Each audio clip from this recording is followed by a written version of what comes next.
bertepatan dengan tanggal 13 Februari 2022 atau 12 Rajab 1443 Hijriah. Alhamdulillah kita diberikan kesempatan untuk bisa hadir, diberikan keluangan pikiran, hati, dan waktu sehingga bisa berkumpul bersama di Zumminar Tazkiyatun Nafs. Tazkiyatun Nafs yang diselenggarakan oleh komunitas Tumbuh Berfitrah. Bersihkan hati, jadi ibu happy, anti emosi. Masya Allah, senang sekali bisa bertemu dengan teman-teman semua, karena biasanya hari Minggu itu waktunya ibu-ibu udah umbah-umbah, udah jemur-jemur, udah leyeh-leyeh gitu ya, udah bisa bersantai, tapi Masya Allah kita dimudahkan malah justru hadir di Zumminar gitu, dan materinya Insya Allah hari ini tentang Tazkiyatun Nafs. Masya Allah. Mudah-mudahan bisa merecharge hati kita gitu ya, menjadikan kita jadi ibu yang bahagia dan juga anti emosi. Silahkan bagi teman-teman yang mau on cam dipersilahkan, mungkin, tapi yang luang bisa juga pasang backgroundnya, atau yang enggak apa-apa sih. Tapi sebelumnya saya ingin mengucapkan terima kasih dulu nih untuk panitia Tumbuh Berfitrah, terutama Teh Selna Purnamasari selaku project leader dari Tumbuh Berfitrah yang sudah mengundang saya juga sebagai saya Fatimah Azahra yang akan menjadi moderator pada pagi hari ini dari Bu Asik. Mungkin ada juga sobat Asik yang hadir di sini ya, para ibu pembaharu atau dari ibu profesional, ahlan semuanya. Masya Allah, saya nggak bisa bacain satu-satu nih apa yang sudah masuk, tapi boleh dong kita kenalan dulu dari mana yang paling jauh yang sudah hadir pada pagi hari ini. Mungkin teman-teman udah ini ya, udah rename nama dan domisili gitu ya. Ada dari mana aja nih? Ada Aulia dari Bandung, mantap. Ada siapa lagi nih? Ada Mbak Dini dari Tangerang. Iya, nggak apa-apa Teh, kalau masih ngelonin anak nggak apa-apa. Oke, ada Mbak Nesa dari Cianjur, berapa juga nih dari Cianjur. Kemudian dari mana yang paling jauh mungkin? Ada yang dari Sulawesi. Ada Depok, Jogja, Masya Allah. Ya, terima kasih sudah antusiasme-nya, sudah semangat gitu ya. Kemarin juga ada di grup juga, Masya Allah, udah motivasinya untuk mengikuti kajian Zumminar Tazkiyatun Nafs pada pagi hari ini. Dan sebelum kita beranjak agenda selanjutnya, saya ingin mengucapkan banyak terima kasih juga karena acara Zumminar pada pagi hari ini tidak akan lengkap gitu ya tanpa dukungan para sponsor. Siapa aja sponsornya mungkin bisa ditampilkan. Ada Rumah Akikah, the best choice for the best moment. Kemudian ada Urza Hijab. Kemudian ada Orifresh Plus Official, dan ada Aifa Store yang menyediakan beragam buku, edu-toys, dan juga kebutuhan keluarga lainnya. Masya Allah. Dan sebelum kita mulai acara kali ini, marilah kita sama-sama mengucapkan basmalah. Semoga Zumminar kita hari ini sampai nanti insya Allah sebelum zuhur ya bisa berlangsung dengan lancar. Terima kasih untuk para kafilah yang udah hadir. Silahkan duduk manis atau cari posisi yang enak. Mungkin tadi ada yang sambil nyusuin, ada yang sambil nyetrika mungkin. Ada yang sambil itu, silahkan ambil posisi yang enak, yang tenang. Siapkan catatannya karena pada pagi ini kita akan menyimak materi bersama. Tapi sebelum itu saya persilahkan juga untuk Mbak Susan ya, atau Mbak Evi, silahkan untuk memutarkan salah satu video dari Tumbuh Berfitrah.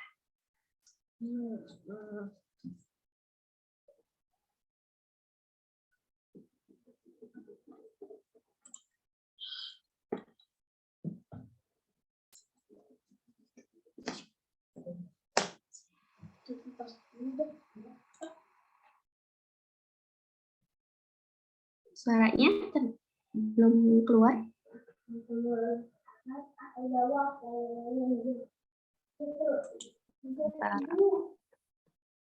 Belum diklik. Ya.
Iya, itu tadi video pengantar, video perkenalan komunitas Tumbuh Berfitrah ya, sebuah komunitas yang di bawah naungan Ibu Pembaharu, Ibu Profesional.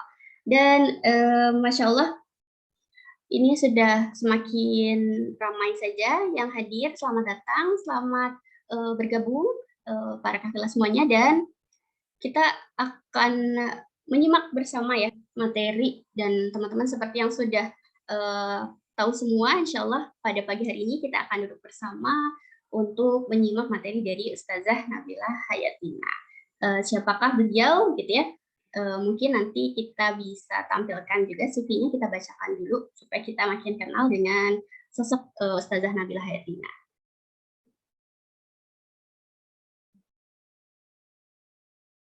Mangga. Siapa yang apa namanya udah kenal? Mari kita kenalan. Beliau, Masya Allah, luar biasa gitu ya, sosok yang luar biasa karena hidupannya atau riwayatnya itu tidak lepas dari dunia pendidikan dan dunia Quran. Dan cocok banget pada pagi hari ini kita akan membahas tentang tazkiyatun nafs gitu. Gimana sih membersihkan hati gitu ya, jadi ibu happy, anti emosi. Mungkin sambil menunggu share screen dari panitia.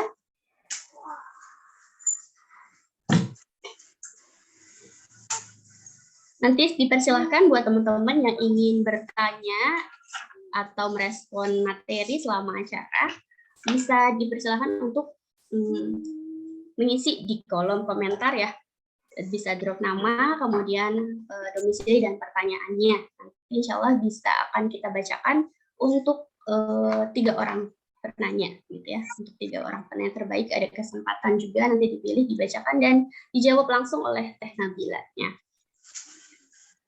Teman-teman di sini tadi ada yang kondisinya sedang tidak fit, gitu ya. Mudah-mudahan yang belum diberi keluangan waktu gitu ya, yang belum diberi keluangan pikiran atau fisiknya lagi nggak fit, keluarga lagi ada cobaan sakit dan seterusnya, mudah-mudahan yang sakit diberikan kesembuhan, kemudian yang belum luang mudah-mudahan dikasih waktu luang, karena itu nikmat yang tidak terkira gitu ya, yang tidak bisa kita hitung jumlahnya, karena kondisi sekarang gitu ya, pandemi naik lagi gitu, itu berpengaruh banget gitu ya sama emosi kita gitu.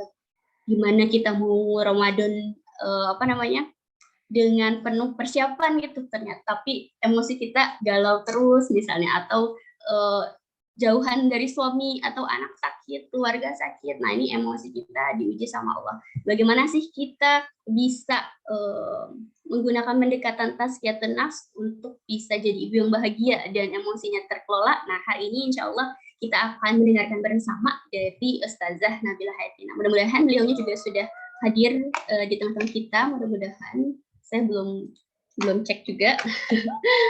Ya, beliau ini, Ustazah Nabilah Hayatina ini seperti yang kita tahu ya, adalah seorang pendakwah gitu ya, seorang aktivis gitu, aktivis pendidikan, aktivis Quran gitu. Beliau bisa dikunjungi di media sosialnya di @nabilahayatina, @maktis.co.id, di metode Maktis, dan di PTK Maktis. Beliau adalah istri dan ibu dari 2 orang putra, Masya Allah. Dan selanjutnya, di slide selanjutnya kita bisa lihat bahwa segala kegiatan beliau tidak terlepas dari ini ya, rutinitas Qurani. Beliau menamatkan pendidikannya di Madrasah Aliyah Husnul Fatimah, kemudian melanjutkan pendidikan sarjananya di Ilahiyat Islamic Theology Marmara University di Istanbul, Turki. Dan setelahnya kita lihat banyak sekali aktivitas beliau. Nah, ada jadi ini sabun mandi. Ya. Kemudian di sini Masya Allah, sini aktivitasnya tidak terlepas tadi ya, saya katakan tidak terlepas dari rutinitas yang berinteraksi dengan Quran. Di sini beliau juga ada daurah ibadah, kemudian ada daurah Quraniyah, dan mendapatkan halaqah Quran di Masjid Nabawi Madinah Al-Munawwarah. Juga mendapatkan banyak talaqi Quran dari dan bersanad. Selanjutnya kita lihat beliau kecintaannya ya pada berbagi gitu ya, berdakwah, kemudian sharing. Nah, ini kita lihat banyak sekali pengalaman organisasinya di PP Istanbul, kemudian berbagai acara di KJRI ya, Konsulat Jenderal, kemudian berpartisipasi juga di Majelis Pertimbangan PP Istanbul, kemudian di Forum Lingkar Pena FLT Turki, kemudian juga saat ini aktivitas terkininya beliau adalah Dewan Pembina Yayasan Maktis Ma'had Al-Quran wa Dirasah Islamiyah dari 2019 hingga sekarang, dan menjadi mudirah ustazahnya nih dari PTK Maktis Akhwat. Masya Allah. Kita tunggu juga karya-karya beliau. Di sini kita lihat banyak sekali karya karya tulisnya. Nah, ini penghargaan-penghargaannya, mulai dari penghargaan atas nama santri sampai juara-juara ini ya, pewaris sanad, Masya Allah. Di sini kita insya Allah belajar pada sumber ilmunya, mudah-mudahan kita juga mendapatkan hikmah dan kecipratan cahayanya. Amin. Dan kita tunggu karya-karya beliau di sini. Kalau teman-teman mau cari bahan bacaan mungkin yang bisa membersihkan hati, merefresh lagi, kita ada buku-buku beliau, dan kita tunggu juga novel Sirah Nabawiyah terbarunya nanti, mudah-mudahan dimudahkan proses pencetakannya. Ada buku antologi dari Negeri Dua Benua, kemudian ada catatan Muslim milenial bersama komunitas Numan Alihan, dan ada di sini tadabbur dan tafsir 10 qiraat Al-Quran. Masya Allah. Nggak sabar ya kita mendengarkan sama-sama materi tentang tazkiyatun nafs gitu ya, bersihkan hati jadi ibu happy anti emosi. Oke, terima kasih. Kita cek dulu apakah Ustazah Nabila-nya sudah hadir di tengah-tengah kita ya, kira-kira. Saya cek dulu. Oke, mudah-mudahan insya Allah. Alhamdulillah sudah hadir Ustazah Nabilanya. Ini kalau saya mau, karena saya ditawarin jadi moderator, saya deg-degan juga ya. Dan itu adalah yang nggak bisa saya tolak mau gitu ya, karena kita katanya kalau mencari ilmu itu kita harus mencari ya, kita datangi sumber-sumber ilmu, maka kita harus perlihatkan gairahnya gitu, gairah kita untuk belajar, terus belajar. Dan momen ini gitu ya, momentumnya pas banget nih, materinya juga pas, kayaknya wah ini banget yang kita butuhkan gitu ya, sebagai ibu, sebagai istri gitu ya. Teman-teman di sini kebanyakan ibu-ibu ya, atau ada yang single, atau silakan mungkin bisa ramaikan juga kolom chatnya, nggak apa-apa Mas, nggak perlu malu-malu gitu, sampai kita menunggu nanti Ustazah Nabilanya hadir ya di tengah-tengah kita di sini. Izin dulu. Ibu 3 anak, Masya Allah, Mbak Puput. Ada lagi, aku masih single Kak, lagi belajar. Nah, Ini kan jadi sebenarnya momentum banget ya, pas banget jadi ibu itu kita belajar sepanjang hayat. Nah, persiapannya mungkin dari yang single ini bisa banget kita simak dari materinya hari ini insya Allah ya. Dan teman-teman jangan lupa diingatkan nanti kalau ada pertanyaan atau mau merespon materi bisa tuliskan di kolom komentar. Nanti akan kita pilih pertanyaan terpilih dan ada insya Allah ada door prize-nya juga. Nah, dan ada nanti kita ada challenge juga ya di akhir acara. Jadi mudah-mudahan bisa bertahan, bisa stay sampai akhir gitu. Ada yang single juga, Masya Allah. Ada ibu 1 anak atau ibu 2 anak. Iya, banyak juga ya, Masya Allah. Yang semangat belajarnya dari single aja sudah Masya Allah. Dan pada kesempatan ini, insya Allah nanti Ustazah Nabila akan menyampaikan tentang apa sih itu tazkiyatun nafs, gitu ya, definisinya, konsepnya, kemudian manfaat tazkiyatun nafs untuk kita semua dan bagaimana praktik atau konsep tazkiyatun nafs ketika kita terapkan ketika mendidik anak kita. Makanya ibu 1 anak hadir, sama nih saya juga tos dulu ya, yang ibu 1 anak. Makanya kita mudah-mudahan siapkan catatannya karena kita tahu ya ayat pertama turun aja Iqra, nah dicatat, kita dekatkan dengan kalam sehingga ilmunya akan terikat gitu. Oke. Siapa yang udah nyiapin pertanyaan dari awal? Biasanya saya itu gitu. Motivasinya ketika ikut Zoominar gitu ya, pasti itu sesuatu yang biasanya tema-temanya relate dengan kehidupan kita. Kita merasa sedang membutuhkan recharge gitu ya, semangat gitu. Apalagi dikatakan bulan-bulan ini adalah bulan Rajab. Bulan Rajab adalah bulan ketika kita menanam gitu ya, menanam benih-benih kebiasaan baik gitu, menata kembali gitu. Kemudian di bulan Sya'ban nanti kita bisa menyiraminya, kebiasaan-kebiasaan baik, bagaimana kita mendidik anak dengan emosi yang terkontrol, dengan nafs yang sudah lebih bersih lagi, lebih tertata lagi. Mudah-mudahan kita bisa jadi orang yang akan panen gitu akhirnya nanti ketika Ramadan. Jadi Ramadan nggak kelabakan karena banyak banget yang tanpa persiapan, makanya Ramadan tuh anak disuruh bangun sahur aja itu udah susah gitu ya, gimana jadi ibunya marah-marah gitu ya, buru-buru nyiapin sahur atau bisa tilawah dulu gitu sebelum sahur atau bisa qiyamul lail dulu gitu, kalau ternyata keluarganya juga nggak satu frekuensi. Makanya persiapannya kita mulai di sini mudah-mudahan dari bulan Rajab gitu. Wah, ingin merecharge, merasa goyah, merasa banyak kurangnya, tapi bingung dari mana harus memulai dan memperbaiki, gitu kata Mbak Ismina ini. Insya Allah mudah-mudahan bisa kita gali dan kita serap hikmahnya pada pagi hari ini ya Teh ya. Jadi kita bisa merecharge juga. Kita tahu mulai dari mana sih sebenarnya tazkiyatun nafs itu. Gitu. Apakah Ustazah Nabilanya sudah sudah on? Kita mudah-mudahan sebentar lagi ya, karena beliau juga ibu 2 anak nih, tadi tim ibu 2 anak, Ustazah Nabilanya juga tim 2 anak cowok lagi, masih balita lagi ya, masih ini ya. Oke, ada juga tim ibu 2 anak. Nah, mungkin ini bisa di-share biasanya kebiasaan teman-teman apa nih, ketika lagi emosi tidak stabil atau emosinya sedang naik turun. Nah, itu kira-kira tipsnya kalau dari teman-teman semua para kafilah di sini apa ya gitu. Mungkin ada yang mau sharing juga di kolom komentar, boleh juga loh. Sambil webinar sambil toilet training anak bungsu. Iya benar, ini juga saya sambil moderatorin, sambil membersamai anak lagi gambar-gambar dikasih krayon.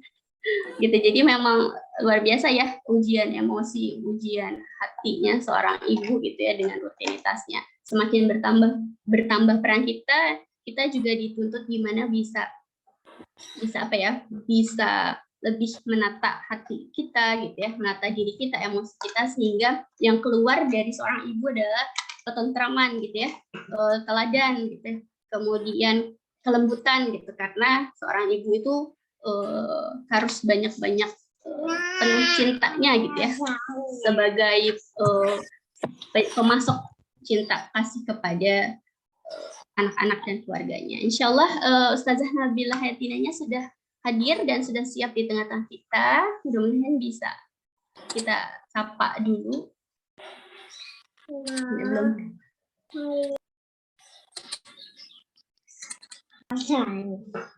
Oke.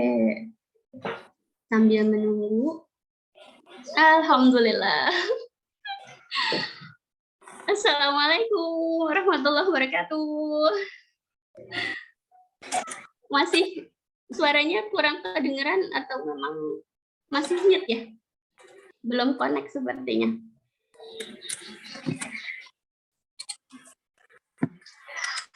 Belum ya, belum terdengar ya? Coba kita tunggu dulu. Bismillah, kedengeran? Alhamdulillah, sudah. Alhamdulillah. Assalamualaikum Ustazah Nabila. Masya Allah. Fatimah. Senang banget ini pagi-pagi hari Ahad. Hujan-hujan malah baru turun hujan. Kalau di sini alhamdulillah bisa bergabung, bisa nemenin. Silahkan Ustazah. Ini teman-teman dari Tumbuh Berfitrah kali ini yang sudah siap menyimak. Masya Allah.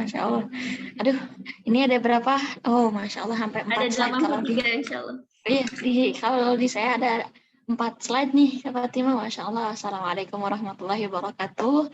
Salam kenal, salam penuh barokah, salam keselamatan untuk ibu-ibu, untuk para bunda sekalian dimanapun berada. Semoga Allah memberkahi, memberikan keselamatan, memberikan kesehatan, memberikan ketenangan, memberikan kekuatan dalam posisi apapun, kondisi apapun. Oh, ada yang masih jomblo juga ya.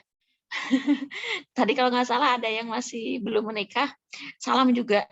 Salam semangat. Salam penuh sabar dalam penantian. Ya, karena kan makna salam itu kan keselamatan. Selamat apa? Selamat jiwa, selamat hati, selamat batin, selamat pikiran. Nah, kita nih yang dulu ibu-ibu yang belum pada nikah, pikirannya pasti kemana-mana. Jadi itu belum selamat. Kalau arti kata dari selamat, ketika ada orang yang menyampaikan salam, assalamualaikum warahmatullahi wabarakatuh, artinya dia mendoakan kita selamat secara batin, secara semuanya. Jadi setiap ada yang mengucapkan salam, maka jangan sampai kita tidak menjawab salam tersebut dan diaminkan salam tersebut, gitu ya. Masya Allah, semoga ibu-ibu dimanapun berada, dari Tumbuh Berfitrah terutama, selalu Allah berikan kekuatan dan bersama-sama untuk kita membangun dan menjadi ibu terbaik di hadapan Allah Subhanahu Wa Taala. Ya, itu aja sapaannya, Kak Fatimah. Enggak, silahkan Ustazah. Langsung aja ya. Langsung materinya.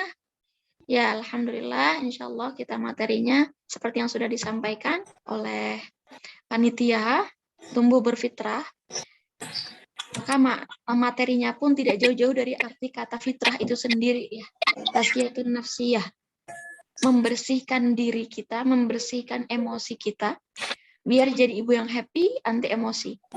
Tazkiyah artinya penyucian, pembersihan. Nafs artinya, nafs ini dalam bahasa Arab atau dalam Al-Quran ada banyak makna. Ada yang nafsu, ada yang berarti kata nafsu atau emosi, ada yang berarti kata diri, ada yang berarti kata jiwa, ada yang berarti juga tubuh, diri, pribadi, jasad ya. Jadi arti kata nafs sebenarnya banyak maknanya. Tetapi ketika direndengkan, disejajarkan dengan tazkiyatun nafsiyah, maka berarti ada makna tujuan di sana, yaitu pembersihan, penyucian. Ya, sebelumnya alhamdulillahirabbil alamin, kita buka dengan tahmid dan salawat. Alhamdulillahirabbil alamin. Wassalatu wassalamu ala nabiyil mustafa al-mursalin. Alhamdulillahilladzi bi ni'matihi tatimmus shalihat, mujibud da'awat, rafi'ud darajat, wa huwa alladzi yaqbalu taubata an ibadihi wa ya'fu 'anis sayyi'at. Allahumma shalli ala sayyidina Muhammad wa ala alihi wa sahbihi ajma'in, amma ba'd. Allahumma anfa'na bima 'allamtana wa 'allamna ma yanfa'una wa zidna 'uluman. Allahumma inna nas'aluka 'ilman nafi'an wa rizqan thayyiban wa 'amalan mutaqabbalan. Qala Allah ta'ala fil Qur'anil Karim, A'udzu billahi minasyaitonir rajim. Qad aflaha man zakkaha wa qad khaba man dassaha. Ya, Ibu sekalian, insya Allah topik kita hari ini seperti tadi, tazkiyatun nafsiyah. Kita membahas tentang bagaimana kita bisa menjadi sebenar-benarnya yang dititipi nafsu oleh Allah Subhanahu wa Ta'ala. Jadi nafsu kita, emosi kita, jiwa kita ini sebenarnya titipan dari Allah, miliknya Allah, kepunyaannya Allah. Garis besar pembahasan hari ini insya Allah, kenapa kita harus tazkiyatun nafs? Apa itu sebenarnya nafsu? Fungsi nafs itu apa? Gitu ya. Terus kenapa dan apa? Dan bagaimana kita menjadi mindful mom with iman. Ini yang penting banget ya buat kita, karena kita sebagai ibu yang beragama Islam, seorang ibu yang juga memiliki lencana muslimah, punya gelar muslimah, hanya gelar muslimah ya. Jadi menjadi muslimah, menjadi mukminah itu bukan sebatas ketika kita lahir kemudian kita tiba-tiba jadi muslim, enggak. Tapi menjadi muslimah, menjadi mukminah itu gelar dari Allah Subhanahu wa Ta'ala. Karena apa? Artinya ketika Allah menjadikan kita seorang muslimah dan mukminah, yang namanya orang ketika dapat gelar jenderal, dapat gelar menteri, dapat gelar kolonel, berarti ada prestige, ada privilege, dan ada yang menjadikan mereka berhak untuk mendapatkan lencana itu, mendapatkan gelar itu. Nah, apa yang membuat Allah Subhanahu wa Ta'ala menjadikan atau memberikan kita gelar mukmin dan mukminah, muslimah itu pasti ada. Apa yang membuat hal itu? Karena kita terlahir sebagai seorang muslim yang berfitrah Islam, yang meyakini bahwa Allah Subhanahu wa Ta'ala adalah Tuhan, Muhammad SAW adalah Rasul, Al-Quran adalah kitab, gitu ya. Dan agama kita adalah Islam. Dan itulah yang membuat Allah langsung memberikan gelar kepada kita muslimah dan mukminah. Yang orang udah punya gelar pasti punya tadi privilege, hak istimewa, cie. Kalau di luar sana orang-orang bilang hak istimewanya apa?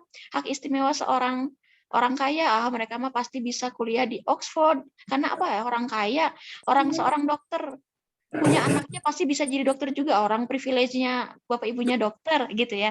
Seorang anak yang terlahir dari bapak ibunya seorang ustazah, anaknya juga pasti ngafalin Al-Quran. Itu kita melihat hak istimewa manusia seperti itu. Tetapi ada hak istimewa yang lebih istimewa.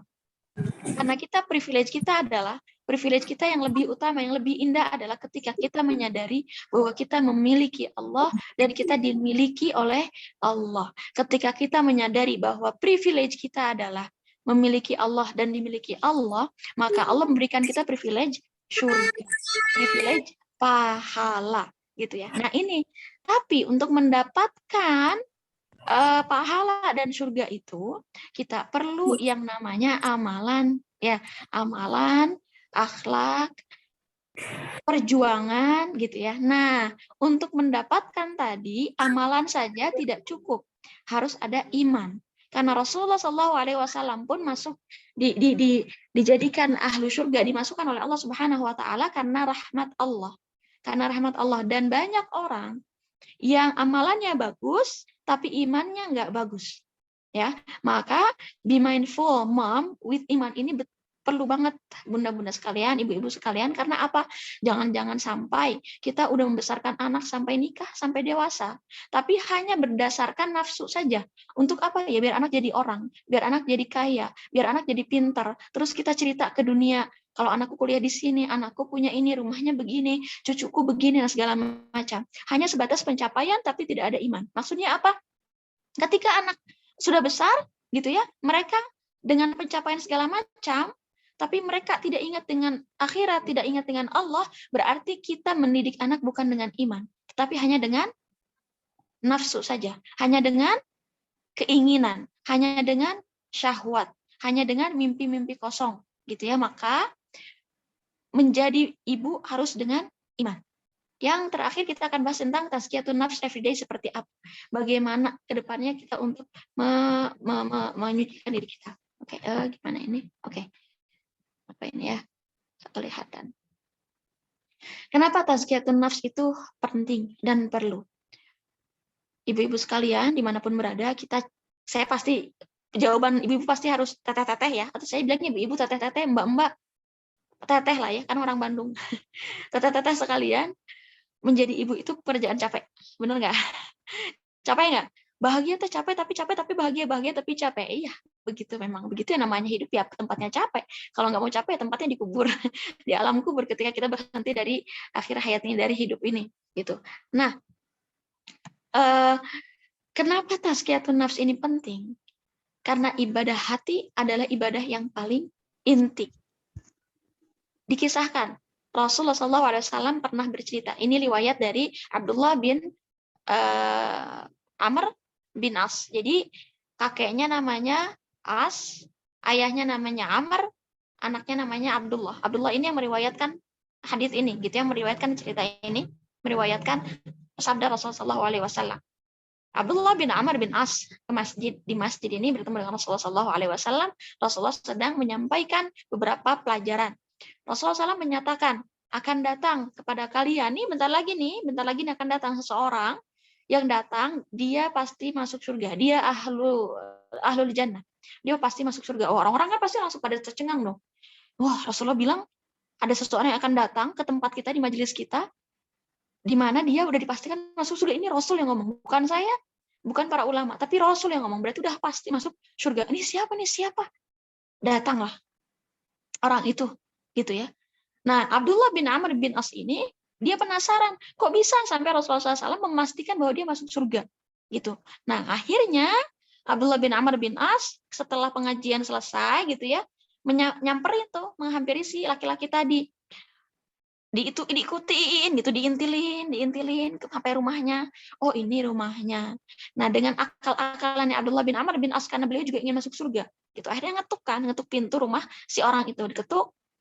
Diketuklah, terus beliau bilang, boleh nggak saya menginap di sini karena saya sedang ada sedang bertengkar dengan keluarga, dengan ayah saya, kata Abdullah bin Amr bin As. Saya sedang bertengkar, saya ingin ngademin lah, saya ingin ngambil waktu, jeda gitu ya, kalau kita istilahnya sekarang. Mau ngambil jeda dulu berantem sama ayah. Oh ya, silahkan gitu, karena memang orang siapa yang nggak kenal sama Amr bin As gitu ya, seorang pemimpin yang menaklukkan kota Mesir nantinya. Silakan di sini, boleh nggak saya nginep di sini? Oh, boleh.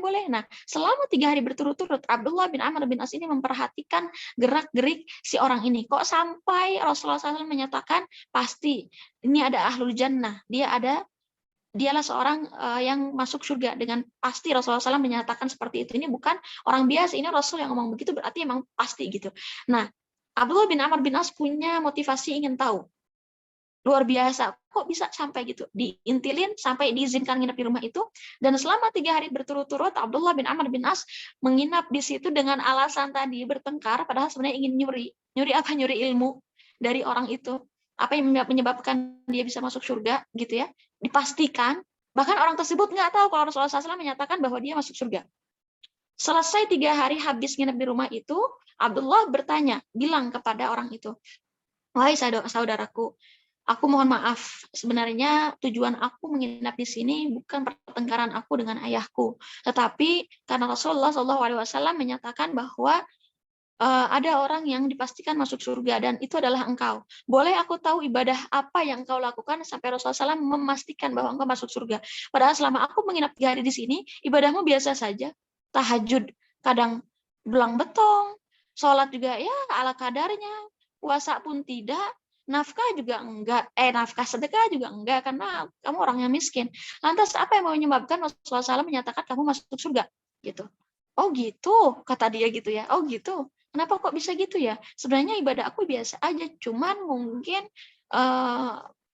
Rasulullah SAW mengetahui bahwa aku setiap mau tidur itu aku memaafkan semua orang. Aku berpikir hari ini aku melakukan apa, dan aku memaafkan semua orang yang berinteraksi dengan aku, bahkan orang-orang yang berinteraksi dengan aku sebelum hari ini. Nah, itulah yang berarti bahwa ibadah hati, memaafkan itu ibadah hati ya, Ibu, teteh-teteh sekalian. Ibadah hati memaafkan, taubat, bersabar atas sikap orang lain, ikhlas, bersyukur, itu ibadah hati. Ibadah hati itulah yang menyebabkan dia masuk surga. Bukan sholat yang panjang, bukan bacaan yang banyak, bukan sedekah yang berlapis-lapis gitu ya, bukan juga ibadah haji yang bolak-balik, umrah yang bolak-balik, tetapi ketika hati ini punya inti dari segala ibadah, itulah yang menyebabkan ibadah kita bergizi gitu ya. Ibadah hati ketika dia bagus, ibadah hati ketika dia berkualitas, maka ibadah zahirnya pun akan berkualitas. Kenapa kita harus memperhatikan ibadah hati? Karena ibadah zahir akan berkualitas. Kalau ibadah hati nggak berkualitas, maka ibadah zahir pun nggak ada maknanya. Seperti hadits Rasulullah SAW juga bahwa akan ada yang ngantri masuk surga gitu ya, ditanya akan oleh Rasul oleh Allah Subhanahu wa taala ketika seorang yang wafat di jalan Allah, di perang Allah, ketika hendak masuk surga, ditanya oleh Allah, kenapa aku berhak memasukkan engkau ke dalam surga? Karena aku telah berjihad, karena aku telah mengangkat kalimat Allah, mengangkat kalimat engkau. Wah, kamu dusta, kadzabta. Kamu berjihad, kamu berjuang karena biar dibilang oleh Allah kamu pejuang Allah. Kamu menghafal Al-Qur'an agar kamu dikatakan kamu orang yang alim gitu ya. Kamu bersedekah agar kamu dikatakan oleh orang-orang bahwa kamu adalah orang yang dermawan gitu. Ini itu ibadah zahir semua teman-teman semua ya. Itu ibadah zahir, tapi ibadah hatinya itu khianat, berdusta. Maka apa? Udah pupus, cacat semua. Gitu ya. Sebentar, saya izin dulu sebentar.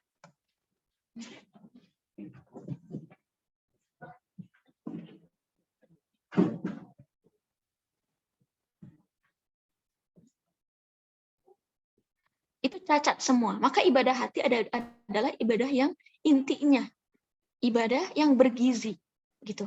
Jangan sampai kita fokus sama ibadah zahir, ibadah hatinya enggak. Nah, ini yang disayangkan ketika kita udah capek-capek ngebesarin anak, tapi hati kita ternyata khianat.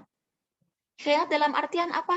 Hanya menganggap anak adalah properti, hanya menganggap anak adalah ya udah kita jadi sebagai produksi aja, anak produksi anak gitu ya, kayak pabrik istilahnya, tapi nggak ada hal yang berkualitas di sana. Dalam hati kita ya cuma ngelahirin anak karena ya suami sudah berhubungan dengan aku, akhirnya lahiran anak. Ya aku lahirin anak karena orang-orang bertanya kapan lahiran anak, kapan punya adik, kapan punya yang perempuan, kapan punya yang laki-laki. Jadi punya anak hanya sebatas ritual gitu. Mendidik, ngasih makan ya cuma ngasih makan, popokin mandiin gitu ya. Oh, pipis. Di mana? Oh, di kamar Umi nggak, sayang?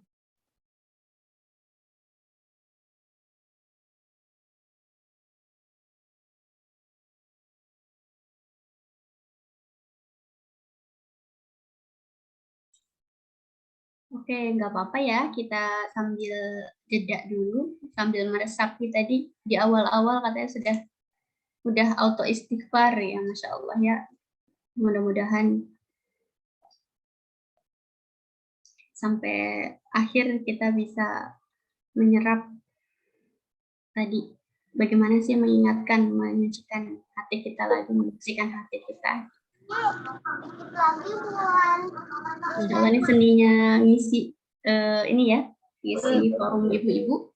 Ada jedanya.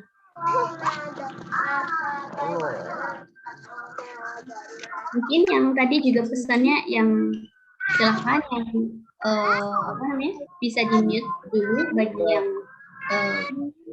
bagi yang tidak.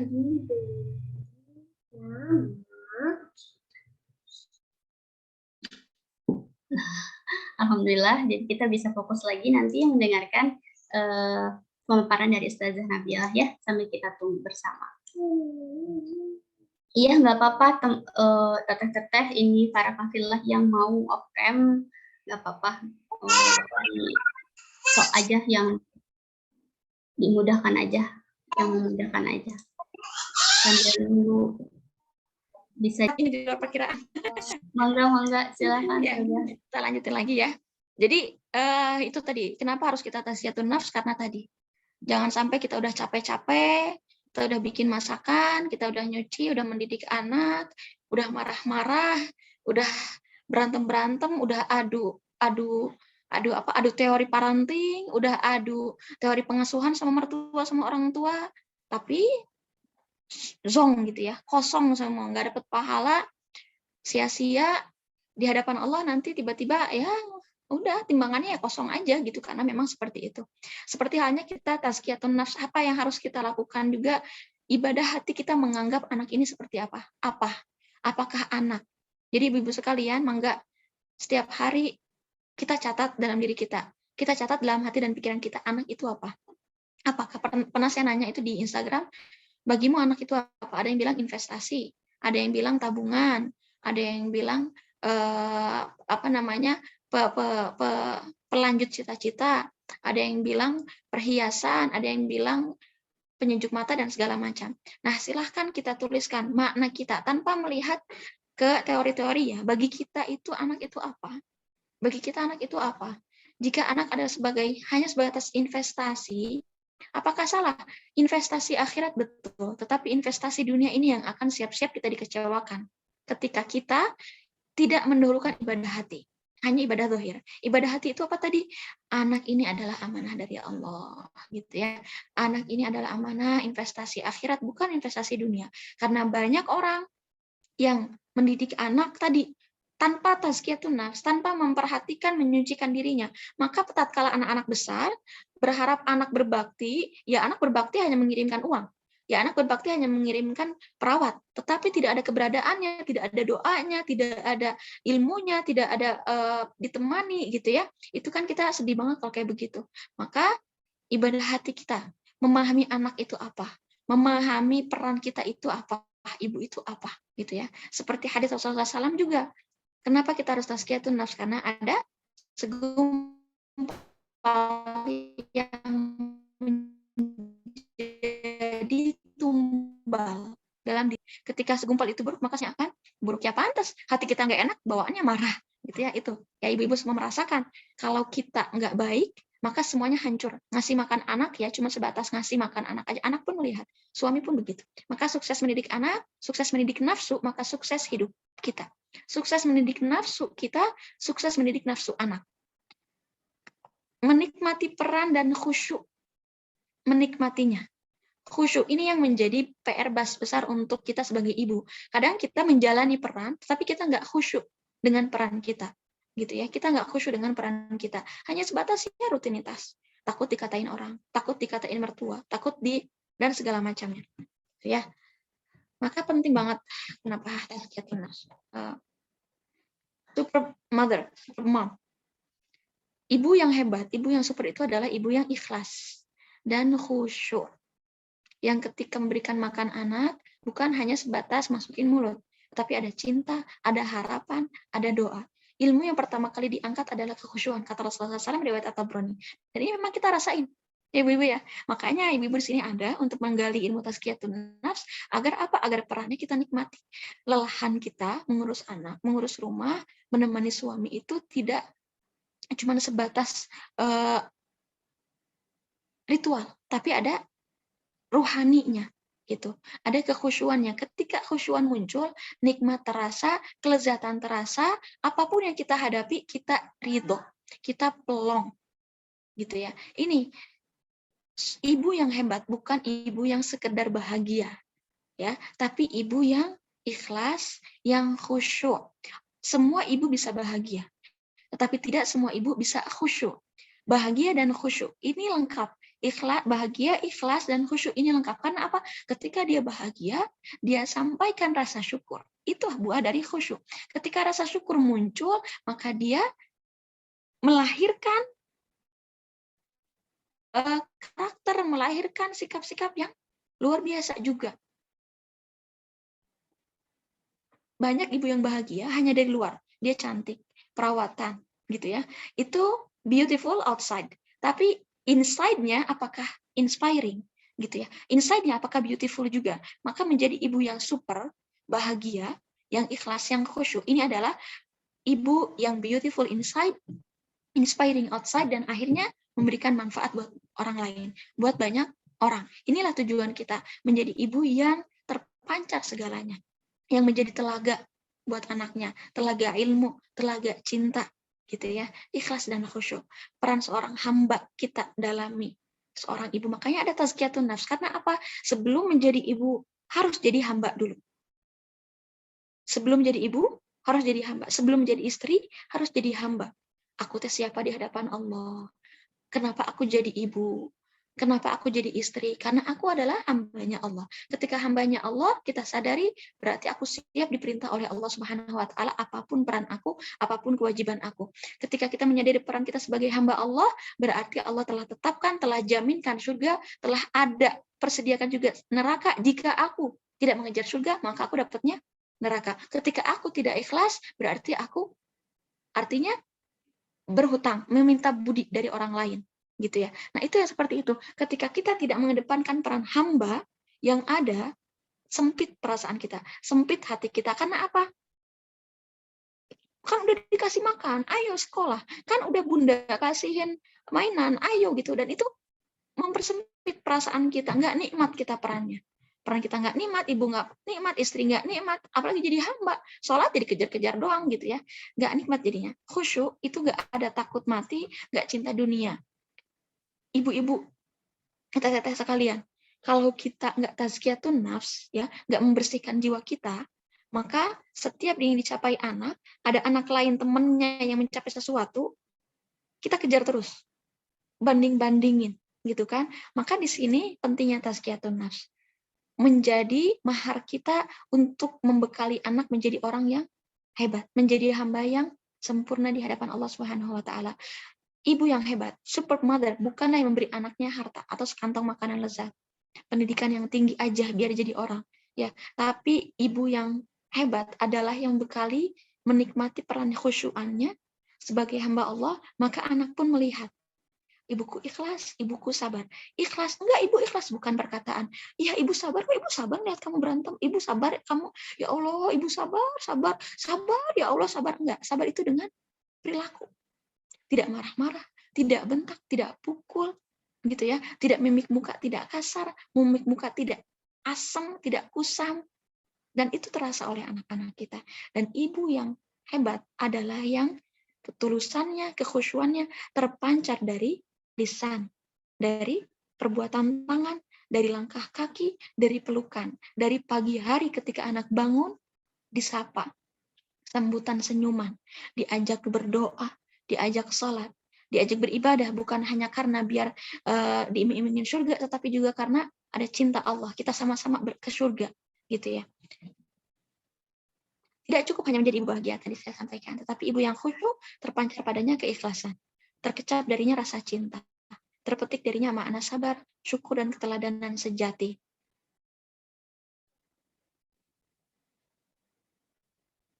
Melakukan tazkiyatun nafs, penyucian diri kita, jiwa kita, itu adalah proses menjaga fitrah kita sebagai seorang ibu.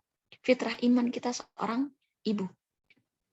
Masya Allahnya kita sebagai seorang ibu, tatkala kita kesal sama anak, ya, yang keluar dari kata-kata kita apa? Ya Allah, astagfirullah, subhanallah, gitu ya. Ketika anak-anak soleh, Masya Allah, alhamdulillah, Allahu Akbar, itu keluar, itu fitrah iman kita. Ketika anak bandel, yang kita kejar, yang kita lakukan apa? Berdoa, salat, taubat. Nah ini fitrah iman, fitrah seorang ibu itu seperti itu. Gitu, fitrahnya seorang ibu itu seperti itu. Dan kita mengejar terus harus ada pada posisi hati tetap bersih, hati tetap konsisten, hati tetap suci. Karena apa? Karena ketika ibu menjaga fitrah imannya, maka dia termasuk ibu yang beruntung dan sukses. Ibu-ibu sekalian, kita lihat, kalau ada bapak, suami yang soleh, ibunya nggak soleh, anak-anaknya bisa dipastikan ada yang soleh, ada yang enggak. Tetapi ketika sebaliknya bapaknya nih kurang soleh, istrinya solihah, anak-anaknya bisa dipastikan insya Allah terdidik dan terbina. Ya, maka ini pentingnya kita menjaga fitrah iman kita.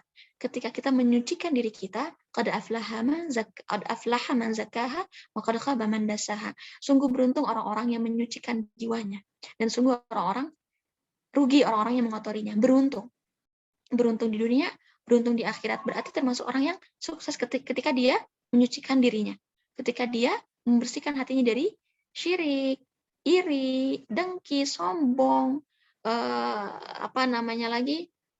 takut, khawatir, gelisah, gitu ya.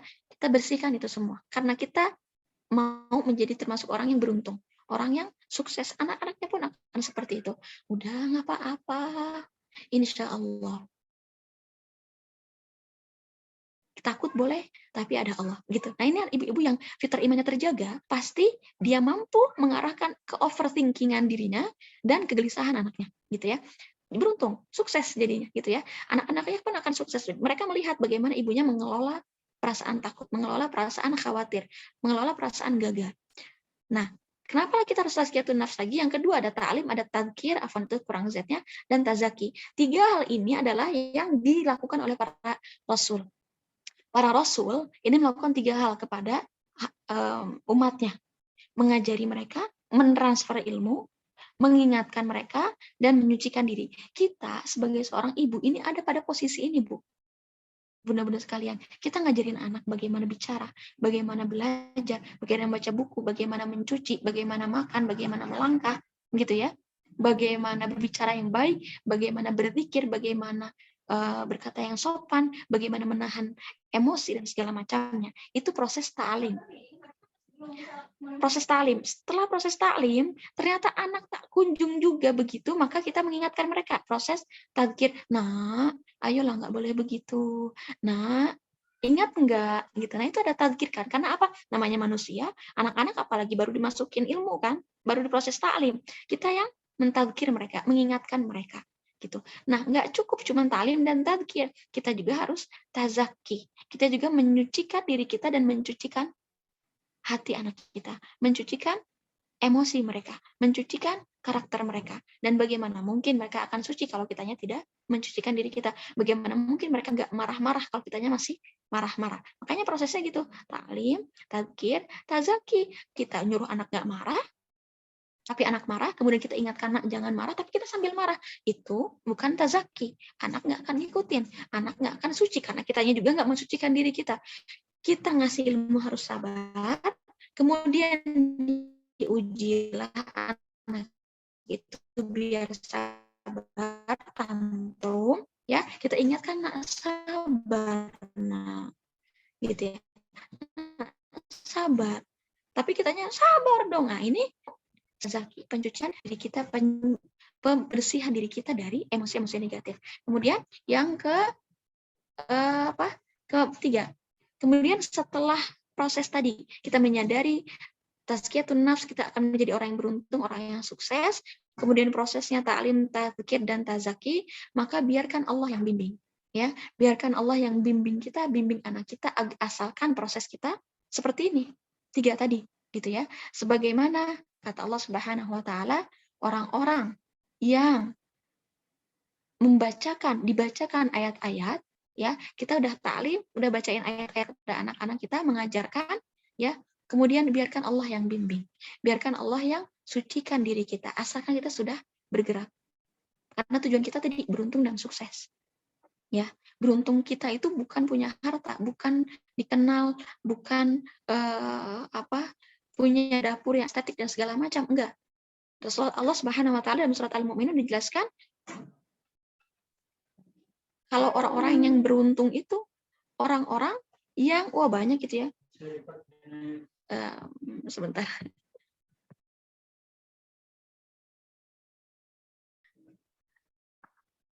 Biarkan Allah yang bimbing gitu ya prosesnya.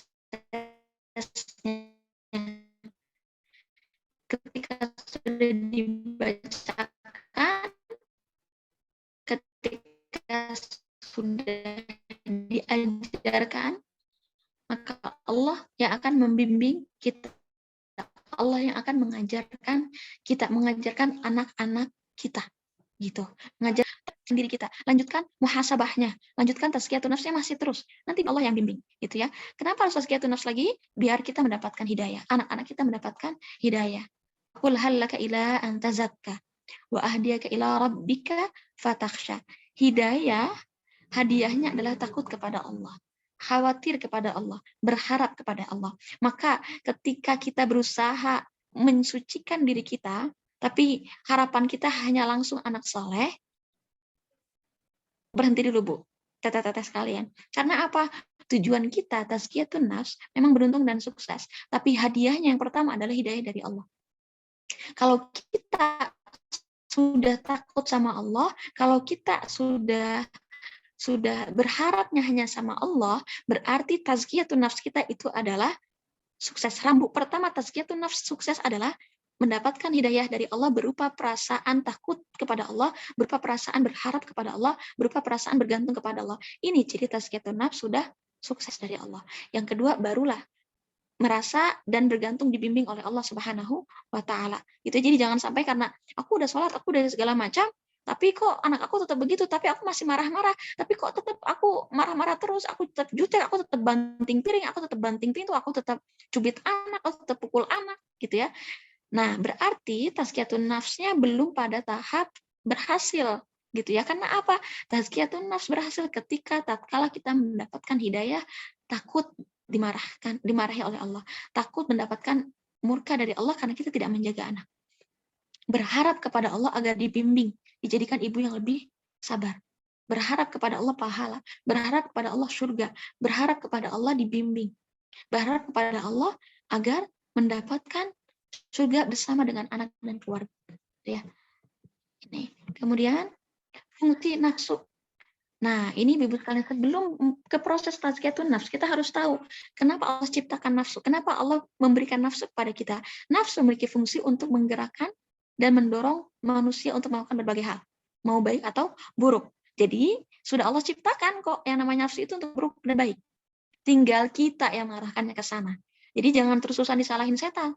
Gitu ya, aku berdosa ini gara-gara setan ngegoda aku, ya jangan salahin setan mulu, kasihan setannya nanti aku dikambing hitamin loh, kamunya aja kenapa aku goda malah ngikutin gitu. Sebenarnya kan ada dua, makanya dalam surat An-Nas minal jinnati wan nas, dari golongan jin dan manusia. Artinya apa? Dalam manusia itu ada dorongan nafsu buruk gitu ya. Maka dalam ilmu tasawuf nafsu itu dibagi beberapa hal, dibagi beberapa bagian, 7 ya. Ada nafsu amarah, nafsu lawamah, nafsu mutmainnah, dan nafsu mulhamah atau nafsu radiyah atau mardiyah. Gitu ya. Nah, ini gitu. Jadi nafsu kita itu jangan disalahin terus. Nafsu kita itu jangan salahin setan terus. Kadang kita harus berkaca. Mungkin aku yang masih menjadikan nafsu aku raja. Memenuhi syahwat, memenuhi ambisi, memenuhi kemarahan gitu ya. Nafsu lawamah. Nafsu lawamah ini apa? Nafsu yang gamang. Aduh, ini boleh nggak ya? Boleh lah, nggak apa-apa. Nggak apa-apa kali marah. Orang anak aku ya bandel. Ya kamu kan bandel kan? Gitu. Nah, nggak apa-apa lah marah. Biar anak aku juga jadinya kuat. Nggak apa-apa dipukul. Orang dianya juga nanti biar jadi tegas, biar jadi anak yang kuat. Nah, ini tapi boleh nggak ya mukul? Nggak apa-apa lah, nggak apa-apa. Nah, ini posisi kita di nafsu lawamah. Kalau nafsu amarah, marahnya langsung meledak. Tapi kalau nafsu lawamah, dia bingung antara bener nggak ya, salah nggak ya, nggak apa-apa lah. Tapi condong ke nafsu yang negatif. Nafsu mutmainnah, ini nafsu yang tenang. Segala yang terjadi depan pasti kebaikan. Segala yang diberikan pasti ada pahala, ada hadiah. Dia mampu mengendalikan emosi negatifnya. Setelah nafsunya mutmainnah, tenang, maka dia akan nafsu mulhamah. Allah berikan ilham, Allah berikan hikmah banyak, Allah berikan bimbing dia untuk menjadi nafsu yang radiyah maradiyah. Maka ibu-ibu sekalian, teteh-teteh sekalian, ada di posisi mana nafsu kita? Ada di posisi mana nafsu kita yang harus kita tazakikan, harus kita zakkakan, harus kita sucikan, gitu ya. Bahkan di posisi nafsu radiyah maradiyah, nafsu mulhamah pun kita harus tetap mensucikan diri kita.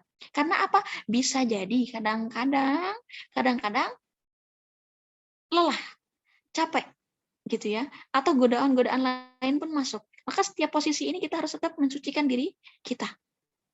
Pada posisi mana? Ketika nafsu kita masih marahnya dengan memuncak dengan mudah, berarti kita ada di posisi nafsu amarah. Ketika kita masih gamang-gamang, ketika kita masih sering merasa bersalah sama anak, alhamdulillah, artinya kita ada di posisi nafsu lawamah, bukan nafsu amarah. Ketika kita marah, kita minta maaf, berarti kita ada di posisi yang nafsu lawamah. Ketika nafsu mutmainnah, anak marah-marah, kita masih bisa tenang, alhamdulillah ada berarti di posisi nafsu mutmainnah. Saya pernah bukan dengar ya, dari cerita dari teman, kok enak, emang ada ya ibu kayak ibunya Nusa, umahnya Nusa, anaknya marah, anaknya bandel, ibunya Nusa masih lembut, baik, nggak marah-marah, nggak cubit. Ibu ada yang kayak gitu nggak, Bu? Gitu ya, nggak mungkin deh ibu yang kayak gitu, nggak mungkin, pasti nggak ada yang kayak gitu. Saya pernah menemukan ada yang begitu, Bu. gitu ya. Yang anaknya marah, anaknya banting-banting, ibunya, Insya Allah, nah, itu sepanjang hari sampai anaknya besar begitu, gak ada satupun kemarahan keluar. Gak ada suara banting, ke suami ramah.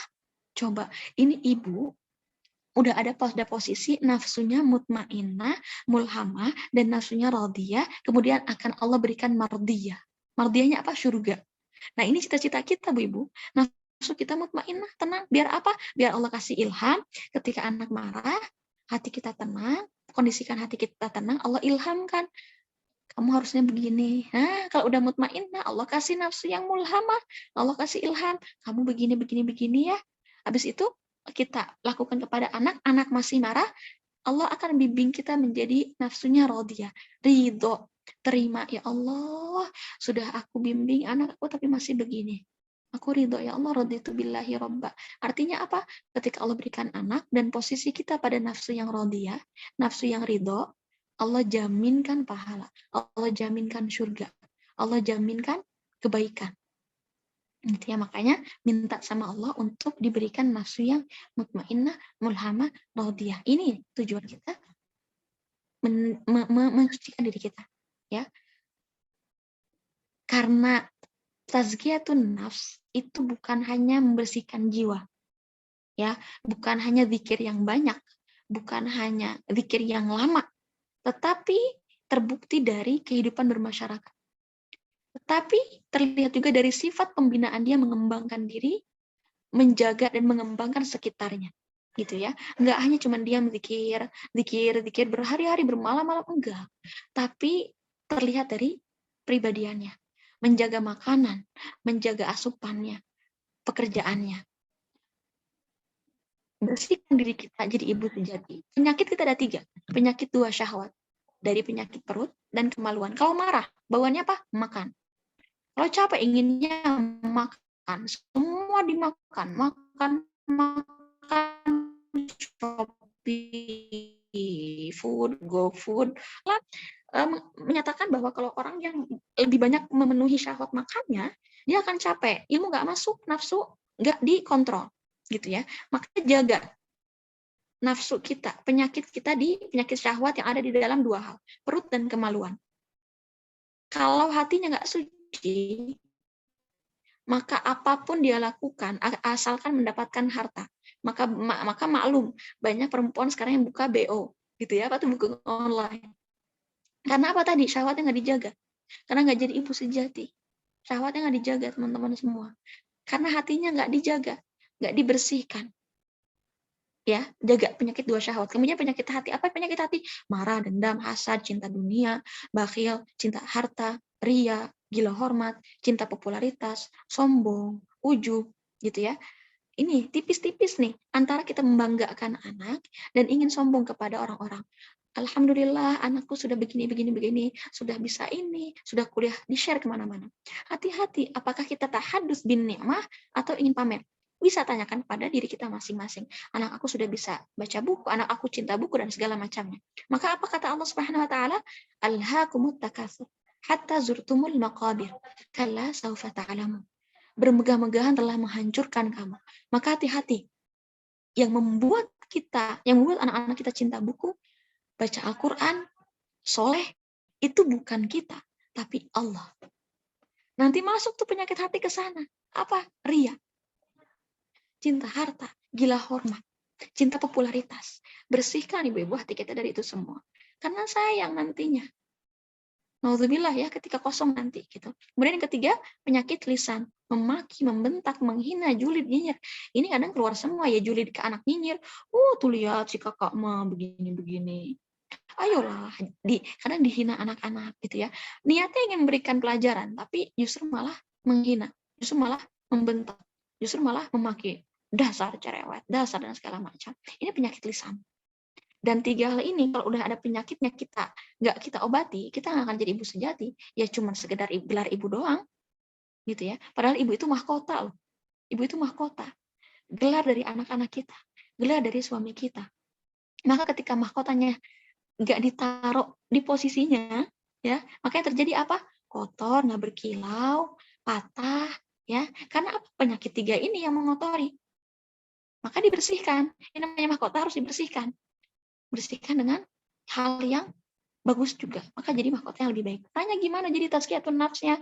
Said Hawa dalam kitabnya Al-Mustakhlas fi Tazkiyatil Anfus. Ya.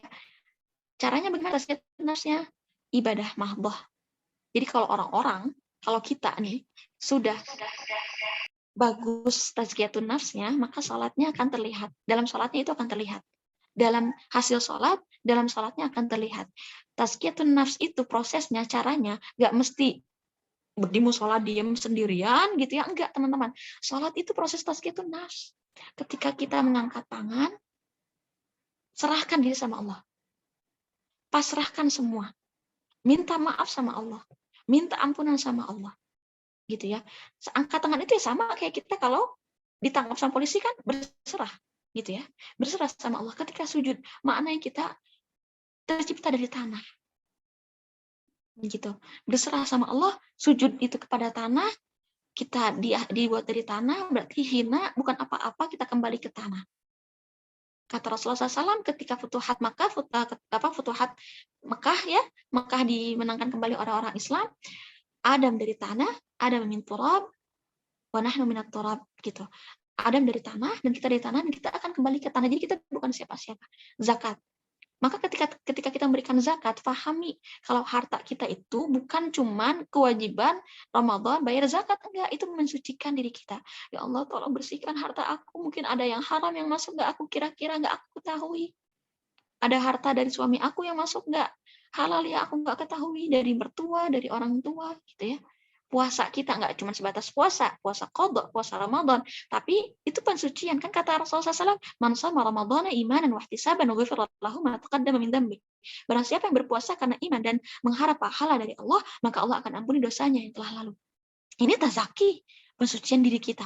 Maka pahami, aku tuh dari sekarang nih ibu-ibu udah mau masuk bulan Sya'ban ya, bentar lagi udah pertengahan bulan Rajab. Aku tuh puasa buat apa ya Allah? Ya Allah, dosa ternyata banyak, julid banyak, gibah banyak, ngelihat yang haram banyak, ada segala macam. Dari ibadah mahdhah itu udah tazaki, udah tazkiyatun nafs kita. Ibadah hati, apa? Zikir, tilawah, tadabbur, muhasabah. Ini ibadah hati kita. Ya, zikir dengan membaca zikir berbeda. Kalau membaca zikir jelas cuman baca subhanallah walhamdulillah wala ilaha illallah Allahu akbar. Tapi kalau berzikir itu hadirkan diri kita ke dalam zikir.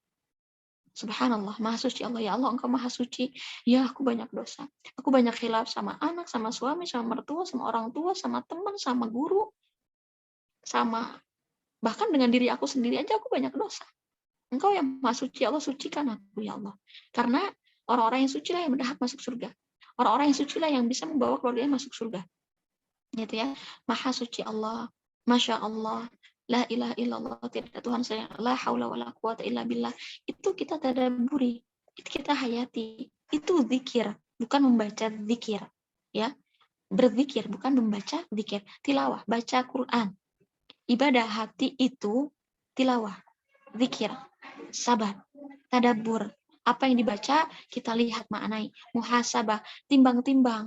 Aku sudah melakukan dosa apa, pahala apa, kebaikan apa, gitu ya. Ibadah akhlak. Ibadah akhlak ini apa? Adab. Salah satu tazkiyatun nafs kita adalah memperhatikan adab-adab kita. Bangun tidur baca doa enggak? Mau tidur baca doa enggak? Ke kamar mandi baca doa enggak? Makan baca doa enggak? Karena kita lihat coba, adab-adab yang Rasulullah SAW di setiap aspek kehidupan kita, itu semuanya berarti pensucian diri kita. Bangun tidur. Alhamdulillahilladzi ahyana ba'dama amatana wa ilaihin nusyur. Ya Allah, segala puji bagi Engkau yang telah menghidupkan aku setelah mematikan aku, dan kepada Engkau lah aku kembali. Itu artinya apa? Ya Allah, dengan mudah Engkau mematikan aku, dengan mudah Engkau menghidupkan aku. Ketika Engkau menghidupkan aku, artinya ini kesempatan aku untuk memperbaiki diri. Ketika mau tidur, doanya itu panjang, bukan hanya bismikallahumma amutu wa ahya, tapi ada doa yang lain yang diajarkan oleh Rasulullah SAW. Bismika rabbi wada'tu jambi wa bika arfa'u, gitu ya. Fa in amsakta nafsi faghfir laha. Itu kan panjang doanya. Ketika aku mati, ampuni aku. Ketika aku masih hidup, maka berikan aku hidayah, kekuatan kepada aku. Itu perhatikan adab-adab kita, ibu-ibu. Ibadah akhlaknya seperti ini. Mau makan, bismillah. Ya Allah, ini rezeki dari Engkau. Moga-moga dari rezeki yang Kau berikan, hamba-Mu ini yang di depan Engkau ini semakin taat. Anak-anak aku yang aku berikan makan semakin taat kepada Engkau, semakin soleh, semakin ikhlas, semakin ditingkatkan sabarnya, semakin ditingkatkan syukurnya, jadi anak yang jujur. Ya Allah, itu adabnya tuh, makanya perhatikan. Kalau makan, kalau minum, kalau pakai baju, kalau lagi ngaca, nggak cuma ngaca, tacap-tacap, tapi Allahumma inni kama hasan takhalki fa hasin khulqi. Allah, seperti Engkau buat aku cantik, perbaiki akhlak aku. Ya Allah, aku tuh buruk banget. Gitu ya. Cermin nggak pernah berdusta, yang baik cuman yang ada yang di muka, tapi dalam hati kita buruk. Yang indah, cermin tak pernah berdusta, yang indah hanya topeng belaka gitu. Kalau dalam satu lirik ada. Itu emang begitu, makanya harus doa. Adab-adab kita buka lagi, Bu-ibu. 70% agama ini adalah adab. Ya, maka perhatikan adab. Maka pantas banyak orang ilmunya tinggi tapi adabnya nggak ada. Karena apa? Cuman belajar ilmu doang, tapi adabnya nggak ada. Gitu ya. Memaafkan, ini ibadah akhlak. Meminta maaf, amar ma'ruf, memaafkan dan meminta maaf. Ya, ini pensucian diri kita. Tenang loh, plong hati kita ketika kita memaafkan. Gitu ya. Ketika kita meminta maaf tapi nggak dimaafkan oleh orang lain, nggak apa-apa. Yang jelas kita sudah ibadah akhlak, kita udah ada, ibadah batin kita udah keluar. Kalau kita belum minta maaf, gelisahkan hati. Makanya minta maaf sama orang. Ibadah akal apa? Tafakkur. Lihat alam semesta, lihat penciptaan. Ya Allah, anakku udah gede lagi ya, yang ini udah gede juga. Ya Allah, anakku udah bisa begini, tafakkur. Ya Allah, ternyata Engkau menciptakan anakku tangannya lengkap, misalnya. Ya Allah, ternyata Engkau ciptakan anakku dengan keterbatasan pendengaran, penglihatan, tapi sungguh Engkau tidak pernah zalim, karena anakku Engkau jaga dari penglihatan yang salah, pendengaran yang salah. Datangi ilmu, ini ibadah akal. Gitu ya. Kemudian terakhir, muhasabah. Ini penting banget. Muhasabahnya barang-barang semua, batin dan zahir. Kemudian, bismillah, gimana prosesnya untuk tazkiyatun nafs? Sucikan ibadah. Memaknai wudhu. Bukan hanya wudhu, tapi memaknai wudhu. Air yang turun ke Rasulullah SAW adalah dosa-dosa yang jatuh. Pahami, tadabburi bacaan salat kita. Ini luar biasa, teman-teman semua, teteh-teteh semua, mbak-mbak. Ketika kita menafakuri bacaan salat. Rabbighfirli, warhamni, wajburni. Itu ya. Itu coba baca lagi buku-buku kita, itu salat itu artinya apa. Jadi nggak cuma bacaan, memang kita dari kecil hafal bacaan salat, tapi kalau kita baca coba artinya itu, ya Allah, itu pensucian diri kita dan akhirnya kita nikmat kalau salat. Nggak cuma Allah Akbar, tapi setiap salat itu ya Allah nikmat, saya salat aku kuat lagi gitu ya. Karena apa? Curhat udah, keluar emosi udah, berharap udah, semangat muncul. Emang cuman surga tujuan aku. Anak nakal nggak apa-apa, caranya Allah biar aku rindu surga. Anak bandel nggak apa-apa, asal Allah ridho. Suami susah diatur, mertua banyak minta, nggak apa-apa, ya Allah asal Engkau ridho, aku dapat pahala, aku dapat surga. Gitu. Setelah itu ya Allah, aku mohon bimbingan agar aku bisa menghadapi mereka. Gerakan salat kita pahami. Seperti ada takbiratul ihram, ruku apa maknanya, sujud seperti apa, memaknai puasa, zakat, sucikan ibadah kita. Ya, sucikan adat kegiatan harian kita. Perhatikan adab-adab. Adab makan, adab bekerja, adab berhubungan suami istri, berdoa dulu. Ini banyak adab-adab harus kita perhatikan semuanya. Ya, mengenal penyakit hati. Setelah sucikan ibadah, sucikan adab, mengenal penyakit hati kita. Hati-hati kita kadang nggak kenal sama penyakit hati, akhirnya kita nggak membersihkan hati kita. Kufurkah? Bid'ahkah? Riyakah? Gila hormatkah? Cinta popularitas kah? Enggak kok, aku nggak cinta popularitas. Aku cuma ingin biar orang tahu aja. Itu cinta popularitas, gitu ya. Selamatkan diri kita dari cinta popularitas karena itu akan menyelamatkan kita, gitu ya. Kata Sayyid Ramadan Al-Buti, rahimahullah taala, Sayyidina, ya, beliau memerintahkan kepada kita kalau bisa jauhi popularitas, lakukan. Karena apa? Karena itu akan mensucikan batin kita. Cinta kekuasaan, hasad, ujub, sombong. Kalau kita nggak tahu penyakit hati, ya kita akan biarkan penyakit itu ada dalam kita. Sama kita ke dokter, makanya kita tahu penyakit hati kita dengan datengin kajian, gitu ya. Kemudian menanamkan keyakinan hati ibu kita, sebagai ibu kita harus penuh ikhlas, syukur, dan kita yakin kalau Allah Ta'ala setelah aku sholat, ya Allah Engkau akan berikan kepada aku perasaan zuhud tawakal, sabar, syukur, ikhlas, gitu ya. Hati ibu yang penuh itu semua akan mengantarkan anaknya kepada makna penciptaan yang sebenarnya. Bukan cuma sebatas orang kaya, pintar, jadi orang, dikenal orang, enggak. Tapi dia paham kenapa aku diciptakan. Oh, aku diciptakan agar menjadi bermanfaat buat orang lain, agar aku beribadah kepada Allah, agar aku mengajak orang-orang kepada surganya Allah. Jadi gimana sekarang tipsnya? Lebih singkatnya, subuh hari seperti ini. Bangun lebih dini. Ada bangun, jangan dilupakan. Alhamdulillah, baca doa. Mengambil wudhu dan salat. Ini afirmasi kita ini begini, wudhu. Ya Allah, ampuni dosa aku tadi pagi kemarin, ya Allah, gitu ya. Atau tadi malam aku belum memaafkan orang-orang, itu wudhu. Salat. Tidak pegang HP, ibu-ibu. Ibadah bersama suami. Enggak pegang HP, setelah pegang HP itu scroll-scroll, udah wudhunya lewat, tahajud lewat, subuh lewat. Ibadah aja ke suami. Zikir. Ya. Pagi harinya, setelah salat subuh, afirmasi positif. Aku ibu yang hebat, aku ibu yang salih, aku ibu yang ikhlas, aku ibu yang syukur, karena anak-anakku pun akan menjadi anak yang bersyukur. Anak-anakku pun akan anak yang berdisiplin, yang mandiri ketika hati aku ikhlas. Insya Allah aku akan bersama-sama ke surga. Bismillah, subhanallah, walhamdulillah. Yayatin gitu ya Bu. Terima, dipeluk anak kita sambil Masya Allah anak ibu gitu ya, anak bunda, semoga jadi anak yang sabar, kita sama-sama jadi anak yang sabar ya Nak ya. Semoga hari ini kita bisa bersyukur atas nikmat Allah. Alhamdulillah Allah telah memberikan kita hari-hari, semoga hari ini kita bisa jadi lebih baik. Afirmasi positif jangan sendiri doang, setelah sendiri ajak anak, ajak suami, ungkapkan harapan dengan doa, minta maaf dan ridho sama suami. Ini tazkiyatun nafs kita juga, suami kepada suami ya, harus penting ibu-ibu, karena kita nggak bisa jalan sendiri membimbing anak. Menuju surga itu keluarga nggak mungkin sendirian, ya harus dengan suami kalau suaminya masih ada. Kalau berpisah nggak apa-apa, berarti bersama dengan anaknya ya. Berikan senyuman terbaik, mengajak kerja sama dengan keluarga. Ini karena apa? Nafsu kita itu nggak bisa sendiri. Nafsu kita itu selalu berandengan dengan seseorang, baik itu dengan perempuan lagi atau dengan laki-laki atau perempuan laki-laki. Maka kerjasama, ya. Tadi karena nafsu tadi kalau amarah keluar, nggak ada yang nge-stop, maka terus amarah, akan marah terus, gitu ya. Salat duha, ngerem, pensucian diri kita itu seperti itu. Salat, ya. Kemudian siang harinya seperti ini juga. Bisa salat dan tilawah karena ibadah semuanya tadi kita perhatikan ibadah mahdhah, ibadah apa tadi ibadatnya, adatnya ya, semuanya harus dilakukan. 5S kepada anak dan suami di siang hari ketika tatkala capek. Berinfak setiap hari 100-200 perak nggak masalah, nggak apa-apa gitu ya. 5S kepada suami, terutama kepada diri sendiri. Sore harinya zikir sore, baca zikir. Tapi kan baca zikirnya, makanya ketika kita baca zikir, baca artinya. Baca artinya juga, gitu ya, menikmati zikir itu. Nikmati zikir. Kalaupun belum bisa sambil ngurus anak, setel zikir di lain hari, atau anak-anak belum tidur, kita baca artinya. Oh, ini artinya begini ya Allah, Masya Allah artinya.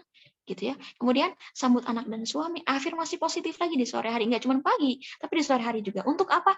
Agar malam harinya beribadah dan melakukan aktivitas terasa nikmat, terasa lezat, terasa ikhlas, terasa khusyuk. Berbagi kisah di hari ini dengan anak dan suami, apa saja yang dilakukan. Semangat lagi kan hati kita ya jadinya. Malam harinya perhatikan adab tidur, adab makan, muhasabah, jurnal syukur, jurnal harapan, diary. Boleh ibu-ibu. Ya, ini mengajarkan anak kita bukan hanya belajar tapi juga menulis. Iqra, turun, itu perintahnya bukan hanya membaca, tapi juga menulis.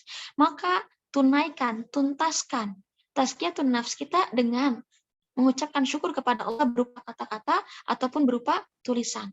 Ya, kemudian berupa doa, harapan. Jadi diary itu bukan cuma curhatan, tapi juga jurnal syukur dan jurnal harapan. Ya Allah, terima kasih hari ini aku telah begini. Ya Allah, semoga esok hari, ya Allah, semoga anak-anak aku itu ya, itu. Itu semoga diberikan kekuatan kepada diri kita semua untuk bisa mensucikan diri kita ya, agar kita menjadi ibu yang lebih kuat lagi, menjadi ibu yang bisa mengontrol emosi kita ketika kita sadar, paham.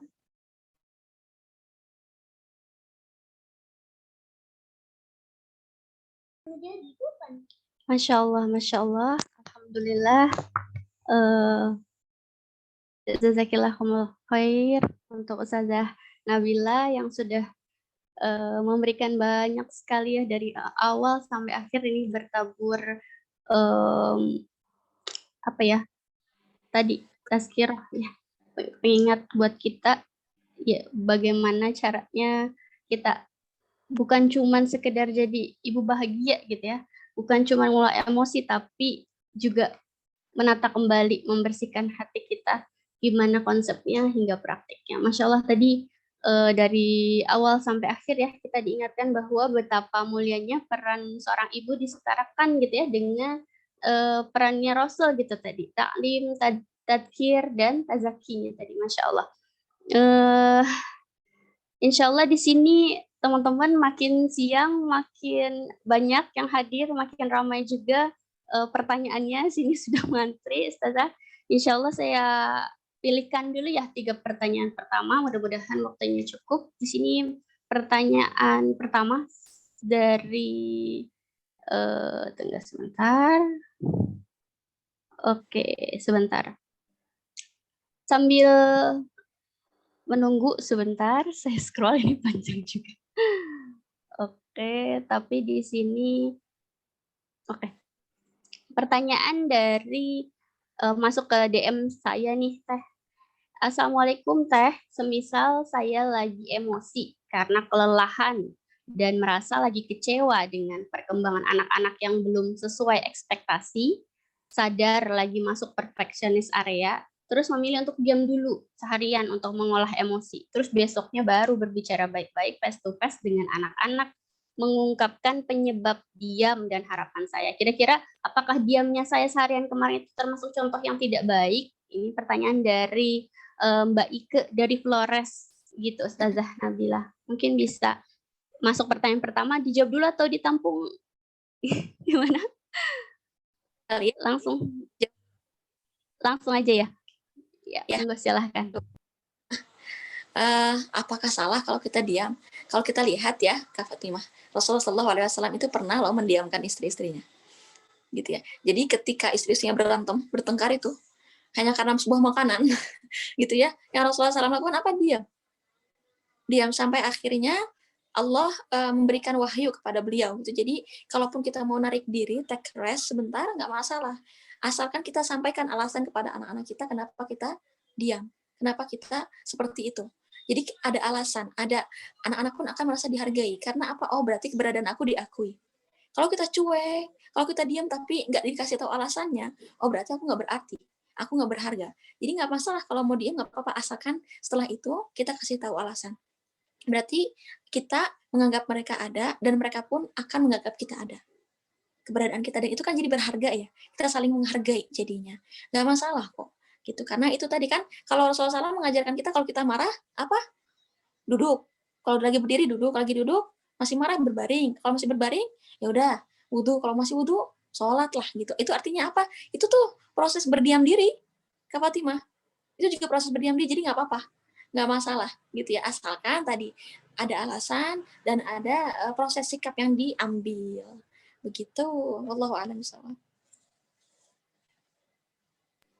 Ya, itu kira-kira jawabannya Mbak Ike, mudah-mudahan terjawab ya. Kemudian sebentar, pertanyaan selanjutnya datang dari jauh nggak ya nih? Bentar, kursor saya muter-muter. Aduh, sebentar. Oke. Banyak sekali nih, jadi scrollnya ke atas dulu.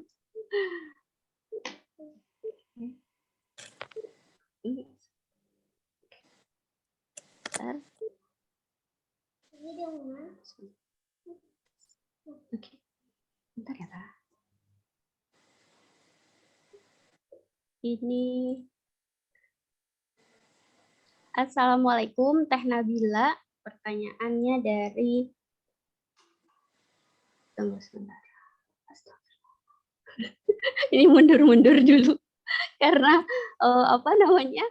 Menaik ke atas lagi. Oke.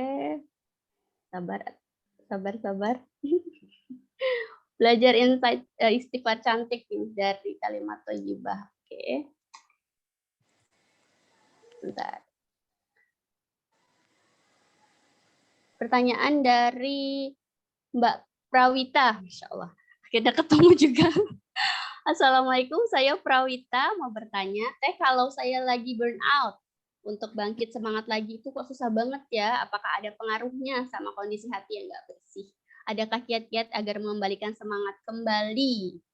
Gitu. Merasa jadi bersalah sama diri sendiri, tapi kok mau gerak aja bingung mau mulai dari mana. Tadi padahal udah diulas sebentar ya Teh, mungkin bisa ditambahkan ini dari Ustazah Nabilanya, Ya, silahkan. feeling burnout, nggak perlu merasa bersalah teh sebenarnya kalau feeling burnout itu, karena toh kita emang manusia toh. Kita bukan nabi gitu, kita bukan malaikat. Jadi kalau feeling burnout sama ngurusin anak, ngurusin rumah, itu normal, kita manusia, kita makhluk lemah. Nggak apa-apa kalau mau nangis, mau teriak, mau sedikit ketawa-ketawa nggak jelas gitu ya, it's okay, nggak masalah. Tapi iringi burnoutnya itu dengan zikir teh. Jadi kita tuh burnout-nya seorang muslimah, burnout-nya ibu yang berharap surga, itu burnout-nya bukan hangout, ya. Burnout-nya apa?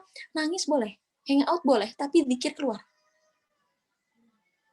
Zikirnya keluar. Gitu ya, zikirnya keluar. Zikir keluar, kemudian kita sampaikan kepada Allah. Wah, anak saya nangis. Sebentar ya, Teh. Silakan Ustazah. Oh, udah. Ternyata bukan udah. banyak. Jadi Enggak, tadi silakan. nggak masalah sebenarnya, nggak masalah, itu boleh. Tapi tadi pertama bawa zikir, yang kedua feeling burnout-nya itu syukuri. Itu yang kadang kita tuh lupa loh, syukur itu hanya sebatas nikmat harta, nikmat anak, kebahagiaan kita syukuri, enggak. Hal-hal ujian pun, hal-hal yang membuat kita sedih, hal-hal yang membuat kita kesal, itu syukuri juga. Musibah, ujian itu kita syukuri juga. Feeling burnout itu syukuri juga. Artinya apa? Artinya itu panggilan dari Allah untuk kita minta tolong. Minta tolong sama Allah. Jadi syukuri. Alhamdulillah ya Allah, tandanya aku tuh emang bener-bener gak ada daya. Ya Allah, tandanya aku tuh minta kekuatan dari Engkau. Ya Allah, tandanya dunia ini cuma sebentar dan di surga itu segalanya. Gitu. Jadi syukurin. Tadi ya, burnout normal, bawa zikir, bawa doa gitu ya. Kemudian syukuri. Gitu. Jadi nggak masalah kok. Burnout itu yang keempat, kalau merasa udah ada di batas bahaya, lampu merah, coba jangan dibawa, di-carry sendiri gitu ya. Tapi bagi-bagi tugasnya. Ya cerita ke suami, ya cerita ke kakak, ya cerita ke orang tua, ya ditulisin di diary gitu. Makanya kita mendengar writing for healing gitu ya. Karena apa? Dituliskan. Kalau nggak mau cerita ke orang, ditulisin aja. Diungkapinnya dalam bentuk tulisan. Kalau enggak tadi, nanti makin burn out, makin meledak gitu ya. Tapi ada kok, ada orang-orang yang memang ketika burn out mereka nggak meledak. Karena apa tadi? Mereka sudah pada tahap tazkiyatun nafsnya, sudah pada mutmainnah. Nah ini prosesnya memang perlu panjang. Prosesnya perlu pendalaman yang dalam, perlu proses. Jadi nggak langsung instan gitu. Nikmati prosesnya, nikmati, rasakan. Kalau burn out itu sebenarnya ada Allah ternyata di samping kita. Bahwa burnout itu ternyata sinyal gitu ya, bahwa kamu kolonel, jenderal, wahai ratu yang bermahkota ibu, ini ada menteri gitu ya, ratu yang bermahkota ibu, kamu ada orang tua kamu, minta tolong lah gitu. Itulah sebenarnya begitu. Gitu ya, kita kan juga nggak mungkin ngurusin rakyat sendirian ya. Masya Allah, gitu ya. Mudah-mudahan bisa mencerahkan mulai dari mana gitu. Terima dulu ya Teh bahwa itu perasaan burnout itu tadi wajar gitu ya. Lalu diimbangi. Lanjutnya ini pertanyaan dari Mbak Vidya. Assalamualaikum, saya Vidya dari Cimahi. Nah, ini deket sama sama Ustazah nggak? Di Cimahi. Bandung. Bagaimana tetangga jangan-jangan. Bagaimana caranya kita mengontrol emosi kepada anak ketika kita merasa marah karena orang lain, tapi anak yang jadi korban pelampiasan? Dan bisakah ketika kita sudah khusyuk ketika melakukan kewajiban sebagai ibu, nanti anak ketika sudah besar berbakti kepada orang tua itu bukan jadi kewajiban mereka, tapi karena mereka sayang kepada orang tuanya? Ini mungkin konfirmasi benar nggak gitu Teh? Apa namanya? Gitu ya Teh ya pertanyaannya Teh. Siapa Vidya tadi? Ya. Kalau udah khusyuk berarti sebenarnya anak berbakti itu karena sayang, bukan karena kewajiban. Mungkin itu, Ustazah. Yang pertama tadi ngontrol emosi kalau marah ya Teh ya. Kalau saya kalau udah mau marah itu, apalagi kalau sama karena orang lain, tahan diri kita, jangan kalau marah boleh. Kalau saya ya, marah itu boleh. Yang nggak boleh itu apa? Memaki, membentak, memukul. Karena Rasulullah SAW juga marah. Tapi memaki, membentak, memukul ini yang nggak boleh. Jadi marah ke anak itu nggak selamanya nggak boleh. Boleh kok. Gitu, orang kita punya emosi, anak juga punya emosi. Itu justru Allah juga pernah marah. Rasul juga pernah marah, cuman marah yang karena cinta ini yang berbeda. Nah, ketika marah karena orang lain, biar anak nggak kena, caranya gimana? Kalau ketika kita mau marah, anaknya bikin kesel, kita marah karena habis ketemu orang lain, peluk anak. Kalau saya peluk anak caranya. Peluk anak. Sampaikan, nak, ibu lagi kecewa, bunda lagi marah, tapi bukan karena adek kok. Enggak, cuman bunda sedih aja. Curhat, anak itu ngerasa bangga kok, ngerasa dihargai kalau kita curhat. Jadi, kan nanti mereka tiba-tiba, loh kok mama marah-marah, aku kan nggak tahu, aku nggak ngelakuin kesalahan, kenapa marah-marah. Makanya ketika mau marah, sampaikan aja ke anak. Gitu, ini mama marah bukan karena kamu. Kalaupun ternyata ketika kita marah karena orang lain, anak kena semprot, setelah marah kita sampaikan ke anak. Mama tuh sebenarnya marah tuh bukan karena itu, tapi karena diceritain. Oh, jadi kita paham. Jadi anak paham. Gitu ya, kita sebagai anak juga paham ketika ibu kita marah, kan senang ya. Kita kan kalau ngeliat ibu kita marah, nih mama kenapa sih kita salah apa nih? Kok marah tiba-tiba? Kemudian hari berikutnya setelah ibu kita tenang, pasti cerita, mama tuh marah gini, karena gini. Gitu ya. Itu sampaikan ke anak-anak, akan paham dan anak akan dihargai. Merasa dihargai, merasa dihormati, merasa dicintai. Sampaikan ya ceritanya. Itu cerita, peluk gitu ya. Terus kalau misalnya masih marah, ya ambil tempat lain lah, jangan di depan anak gitu. Nanti anak juga, oh nanti marahkan orang lain, ya berarti aku juga nggak apa-apa marah nanti keluarga kan orang lain. Enggak, sampaikan aja cerita. Yang penting cerita dulu sih kan. Kalau saya ya, habis itu peluk atau ke pengalihan yang lain gitu. Asal jangan bentak, maki, mukul. Apalagi ke anak, bukan dosa dia kita pukul gitu kan, nggak boleh. Terus yang kedua apa tadi teh, kalau udah khusyuk nanti anak berbakti sama kita karena apa? Karena sayang, Karena bukan sayang. karena kewajiban. Iya, gini, kita sebagai seorang anak wajib berbakti pada orang tua. Itu kewajiban kita sebagai seorang anak. Ya, hak kita sebagai seorang anak adalah mendapatkan pengayoman, pendidikan, pembinaan, tarbiyah yang baik. Kewajiban orang tua melindungi, mengayomi, mendidik, membina anak. Dan hak orang tua adalah apa? Hak orang tua adalah dihormati, berbakti. Ini kita harus tahu kewajiban dan hak kita, gitu ya. Nah, setelah tahu kewajiban dan hak kita sekarang posisinya di mana? Posisi kita sebagai seorang orang tua. Maka yang harus kita perhatikan pertama kali bukan kewajiban anak, tapi kewajiban kita sebagai orang tua. Sudah full belum? Sudah optimal belum sebagai orang tua memenuhi kewajiban? Kita belum optimal sebagai orang tua kewajibannya, ujug-ujug minta hak kita sebagai orang tua.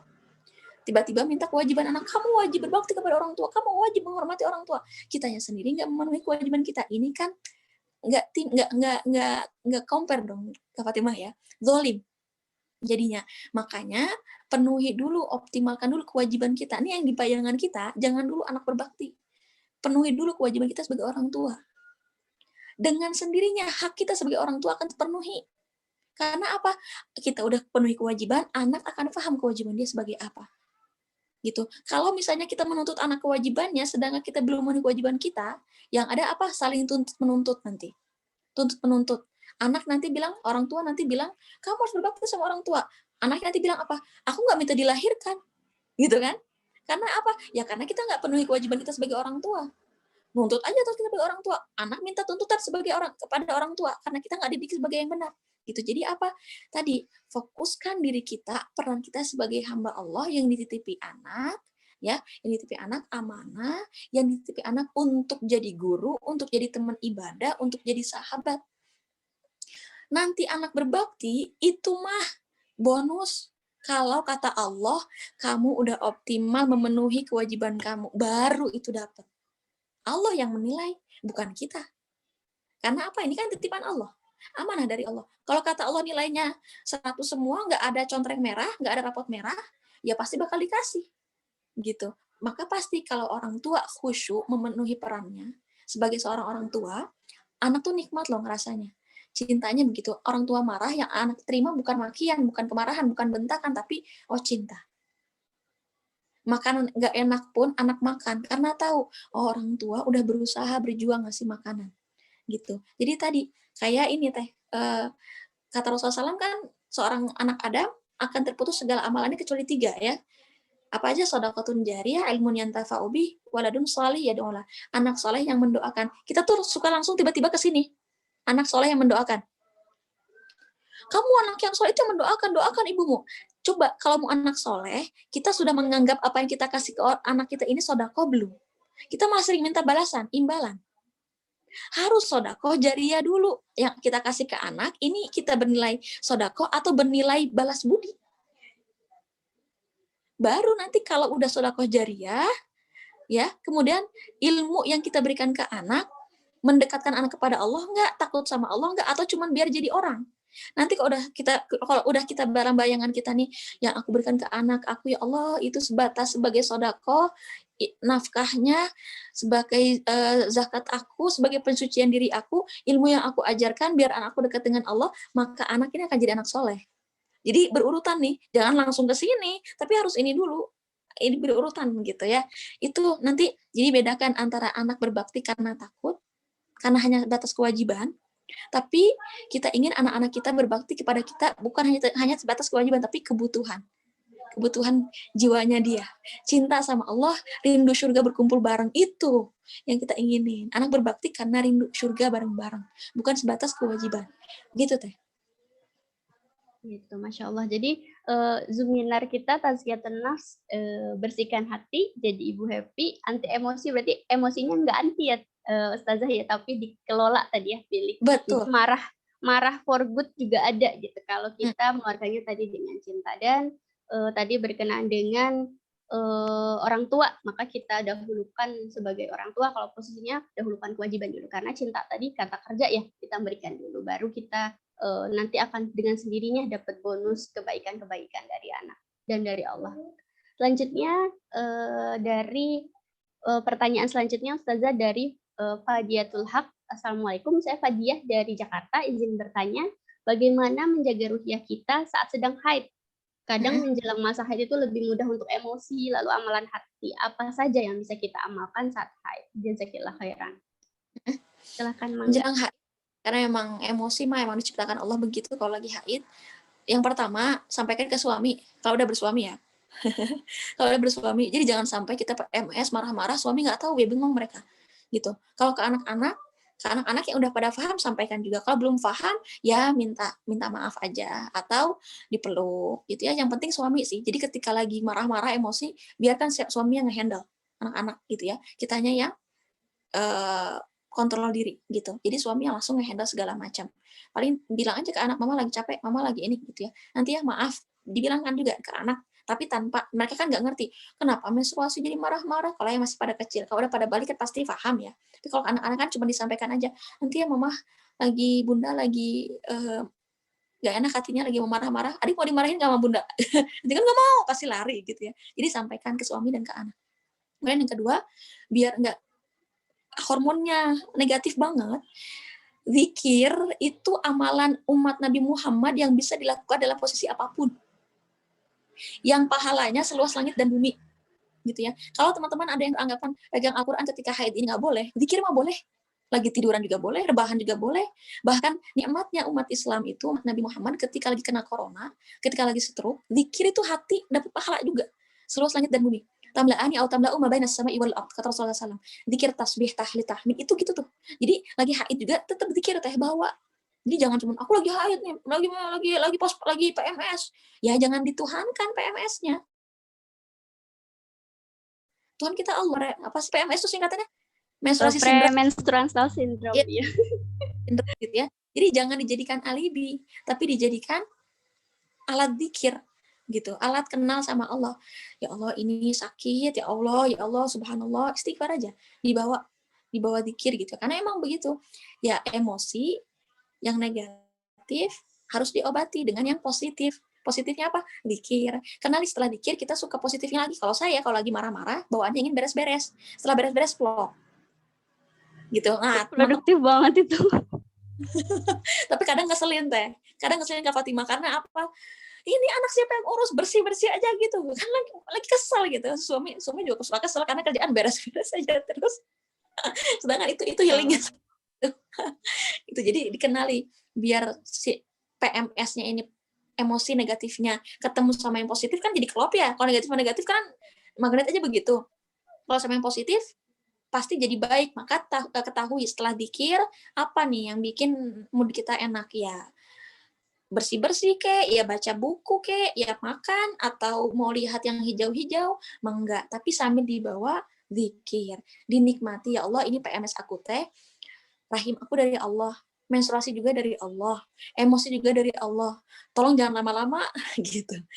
Bimbing aku untuk menikmati dan sabar sama proses ini. Ada pahala, ada pahala, ada pahala. Kan PMS itu sakit, dan sakit itu proses pencucian dosa. Itu loh amazing-nya kita agama Islam ya. Ketika sakit, menstruasi itu sakit kan? Itu digugurin dosa kita. Jadi nikmat sebenarnya. Cinta itu dari Allah. Begitu, Kak Fatimah. Ya, terus tadi apa sih? Tadi apa lagi ya tadi pertanyaannya?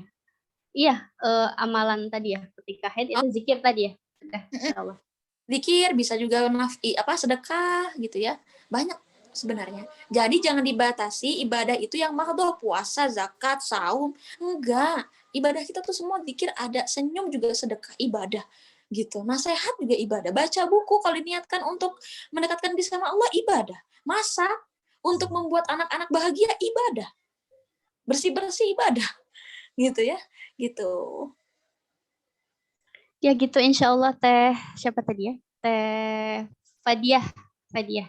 Lanjutnya ini ada Teh Leli dari Serang. Assalamualaikum. Alhamdulillah bisa ada momen bareng lagi Teh Fatimah dan Teh Nabila. Alhamdulillah. Ini dipersatukan sama tumbuh berfitrah. Akhir-akhir ini sedang proses tazkiyatun nafs, tapi kadang masih naik turun. Kondisi sekarang sedang hamil anak ketiga. Lingkungan sangat berpengaruh dengan situasi hati saya. Qadarullah berdampingan dengan tetangga yang punya anak seumuran. Ini ya, anak seumuran sekilas seperti wastabiqul khairat dalam mendidik anak, tapi ternyata merasa tersaingi dengan anak-anak saya gitu. Bandingin bagaimana nih Teh meluruskan niat dan membersihkan hati agar tidak terseret dengan kondisi hati iri ini, merasa tersaingi dan lain-lain. Jazakillah khair. Mungkin ini baper karena bawaan hamil juga dan karena melihat samping gitu ya, tetangga samping. Silakan Ustazah. Ya, Masya Allah. Ini lagi ya amazing-nya. Aduh ya Allah, Masya Allah memang manusia itu diciptakan dengan jiwa kompetitif. Kalau nggak ada jiwa kompetitif dalam diri kita itu hambar hidupnya. Kita nggak punya visi misi, nggak ada tujuan, nggak ada targetan, nggak ada apa yang dikejar. Ya flat aja hidupnya nih, ya gitu aja. Bahkan nggak nikmat sebenarnya, gitu ya. Nah sekarang lagi hamil, terus ada tetangga yang nampak sekilas fastabiqul khairat, tapi sekilas seperti persaingan. Yang membedakan apa? Niat. Yang membedakan niat. Memang sekarang apalagi lagi hamil ya Teh ya, hormon, emosi, fisik, pemikiran semua macam-macam pikiran. Maka Teteh nggak apa-apa, Teh keras dulu aja. Jangan hidup di media sosial. Sama tetangga boleh berjarak, bertemunya sesekali juga nggak apa-apa. Untuk apa? Tajdidun dunia. Perbaharui niat kita. Makanya tadi sebelum tidur, saya tadi kan posisikan muhasabah di waktu malam ya. Jadi muhasabah itu bukan akhir tahun. Muhasabah akhir tahun biasa ada pagelaran, ada acara begitu enggak. Muhasabah itu setiap hari, setiap malam. Jadi dunia, aku teh punya anak ngapain? Aku teh ngasih makan ke anak untuk apa? Aku teh mandi buat apa? Aku teh bersolek buat apa? Aku melayani suami untuk apa? Gitu. Dari perbaharui niat, maka kita akan jelas perbedaan antara persaingan yang sakit dengan fastabiqul khairat. Kalau persaingan yang sakit, kita akan tumbuh yang di sana rasa iri, dengki, sombong, gila hormat. Tapi kalau fastabiqul khairat nih, deteksi. Kalau fastabiqul khairat, kita siap mendoakan dia. Kita siap berjuang bersama. Kita siap memberikan senyum. Gitu. Nah, sekarang biar ada di posisi fastabiqul khairat, apa pertama? Tajdidun dunia. Yang kedua, doakan dia. Doakan teman-teman kita, doakan yang nampak sama kita bersaing, gitu ya. Doakan dia. Baik itu dia udah berbuat jahat atau berbuat iri atau julidin kita, nggak apa-apa doain. Karena apa? Mendoakan saudara, pertama malaikat akan mendoakan balik buat kita. Yang kedua, ini mensucikan hati kita dari iri, dengki, hasad, sombong. Gitu ya. Kita mendoakan artinya apa? Kita meminta kebaikan untuk kita dan untuk orang lain. Kita nggak mau sendirian. Yang ketiga, setelah tadi di dunia, doakan dia. Yang ketiga apa? Berikan hadiah, teh. Ini beriin hadiah nih. Kalau bersaing biasanya nggak mau, nanti dia anaknya lebih maju dari aku gitu. Nih, ini tingkatan nih yang luar biasa nih ya. Kasih hadiah, mau makanan, mau mainan, mau apa gitu ya. Mangga, masakan. Boleh gitu. Nanti pas responnya, tapi pas udah dikasih respon dia malah kayak disaingin, itu urusan dia. Yang penting kita berusaha untuk mensucikan diri kita. Gitu. Nah, pas mau ngasih hadiah, mintakan sama Allah, diluruskan niat. Makanya apa? Rabbana la tuzigh qulubana ba'da idh hadaitana wa hab lana min ladunka rahmah innaka antal wahhab. Ya Allah, jangan bengkokkan hati aku setelah Engkau berikan aku hidayah. Hidayah paling agung itu apa? Merasa dimiliki oleh Allah dan merasa dicintai oleh Allah dan memiliki Allah. Itu. Yang fastabiqul khairat itu artinya apa sih? Berlomba-lomba dalam kebaikan. Maka kalau kita udah perbaiki niat, udah mendoakan dia, udah memberikan hadiah untuk dia, ini kebaikan semua ini. Yang keempat, 5S sama dia. Senyum, salam, sapa, sopan, santun. Nih, biar beda sama persaingan. Kalau persaingan nggak akan mau yang namanya salam, sopan, santun. Yang ada ke orang lain sopan santun, yang ke dia ya julidin aja gitu. Gitu kan, ke orang lain gitu. Makanya tadi 5S. Gitu ya, itu untuk biar kita nikmat ya, bersaingnya nikmat, bersaingnya itu sehat, bersaingnya karena taat gitu ya. Namanya juga hamil, insya Allah ada pahala barokah, ada surga, ada rahmat, insya Allah. Masya Allah, itu tadi ya 5 tipsnya supaya sekarang zamannya bukan ini ya saingan, tapi mungkin nanti malah bisa collab gitu ya, bisa sinergi. Kalau dulu kalau ada anak pinter biasanya malah dideketin biar ketularan gitu ya pinternya gitu kan.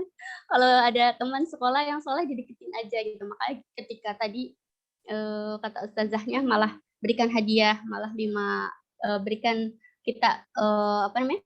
Perbarui niat dulu gitu ya. Kemudian di sini ada pertanyaan dari Mbak Evi Sukoharjo. Assalamualaikum Mbak Teh Nabila.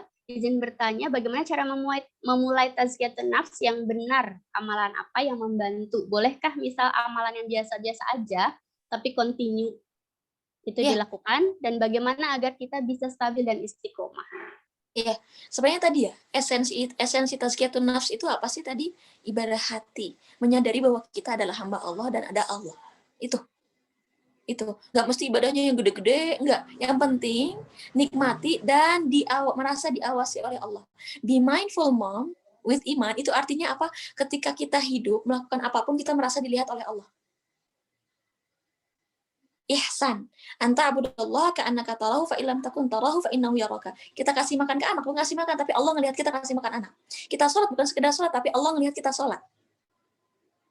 Kita kamar mandi bukan cuma membersihkan badan, tapi Allah melihat tujuan kita, niat kita membersihkan badan itu apa.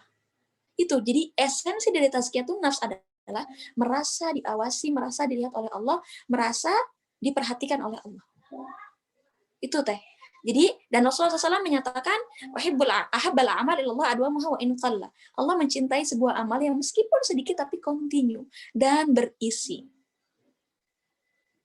Itu, gizinya ada. Siap. Berarti tadi insya Allah ini ya, berarti jawaban untuk Mbak Evi dari Sukoharjo. Mudah-mudahan terjawab. Dan ini mungkin pertanyaan terakhir ya, yang bisa kita bahas bersama dari Mbak Yuyun. Assalamualaikum Teh, mohon izin, kondisi saya saat ini tinggal dengan ibu mertua. Saya menyadari kehidupan saya ini salah satunya mendidik anak sudah di luar orientasi, supaya tidak dibicarakan yang tidak baik oleh mertua. Saya masih juga hidup dengan mertua yang mempengaruhi sedikit banyaknya kepada kesehatan mental berumah tangga, dan saya sudah coba membicarakan ke suami untuk mungkin bisa tinggal hidup dengan mertua untuk menjaga hati. Mohon tanggapan Teh Nabila mengenai kondisi saat ini. Jadi ini gimana seninya berdampingan dengan mertua ini? Iya, seni berkomunikasi dengan mertua ini, Masya Allah ya, belajar sepanjang hidup, sepanjang masa. Karena memang dia bukan kita dan dia bukan yang bersama kita sejak kecil gitu ya. Jadi prosesnya pasti lama, prosesnya pasti perlu perjuangan, prosesnya pasti perlu belajar lagi. Dan semoga saya jadi bagian salah satu cara buat Mbak Yuyun untuk berjuang, untuk jadi pasti bisa kuat ya Mbak ya. Saya hanya satu dari sekian mungkin yang bisa menemani dan menguatkan Mbak Yuyun. Lantas bagaimana caranya setelah berkomunikasi dengan suami udah, tapi juga tetap hati kadang masih ada cacatnya gitu ya.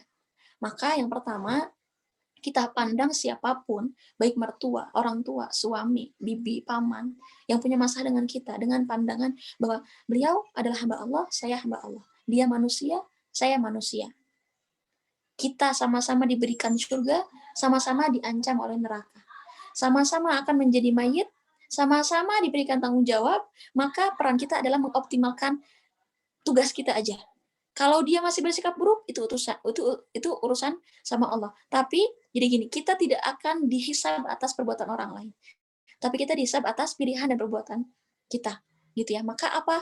Sadari, fahami bahwa ketika ujian datang dari mertua, dari anak, semuanya berbuah surga. Semua berbuah pahala. Jadi mindsetnya kita tuh Allah, mindset kita tuh surga, mindset kita tuh Rasulullah, mindset kita tuh yang abadi hanya Allah, ridhonya Allah. Doakan mertua, doakan mertua, doakan mertua, doakan suami, doakan semuanya. Ya, doakan. Karena apa? Karena kata Rasulullah, kata para ulama ya dalam pelajaran adab, adabani rabbi fa ahsana ta'dibi.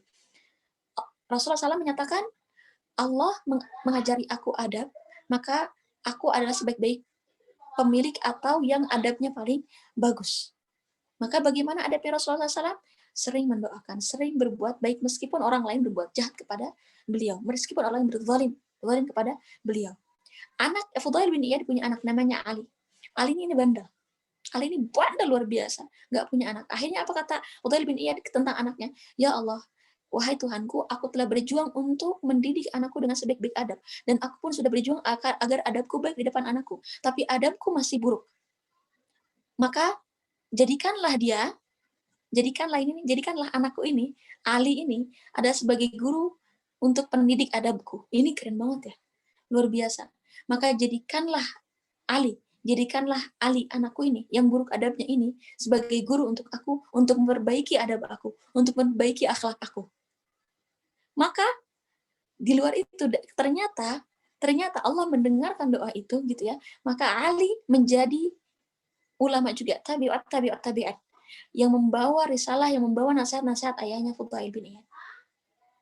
Ini ya, ketika anak kita, pasangan kita, mertua kita tidak sesuai ekspektasi, ketika kita sudah berbuat sebaik mungkin adab kita di hadapan mereka, tetapi mereka masih seperti itu, maka ya Allah jadikanlah mereka yang memperbagus adabku di hadapan Engkau. Itu yang Masya Allah Subhanahu wa Ta'ala berikan kepada kita adalah sesuatu yang tidak akan pernah ada batasannya, limitnya. Begitu ya, Teh. Masya Allah. Setiap orang punya kekurangan dan kelebihan. Tinggal kita bisa menjadikan kekurangan kelebihan itu adalah doa. Bukan sebagai kesempurnaan ya, tapi kelebihan dan doa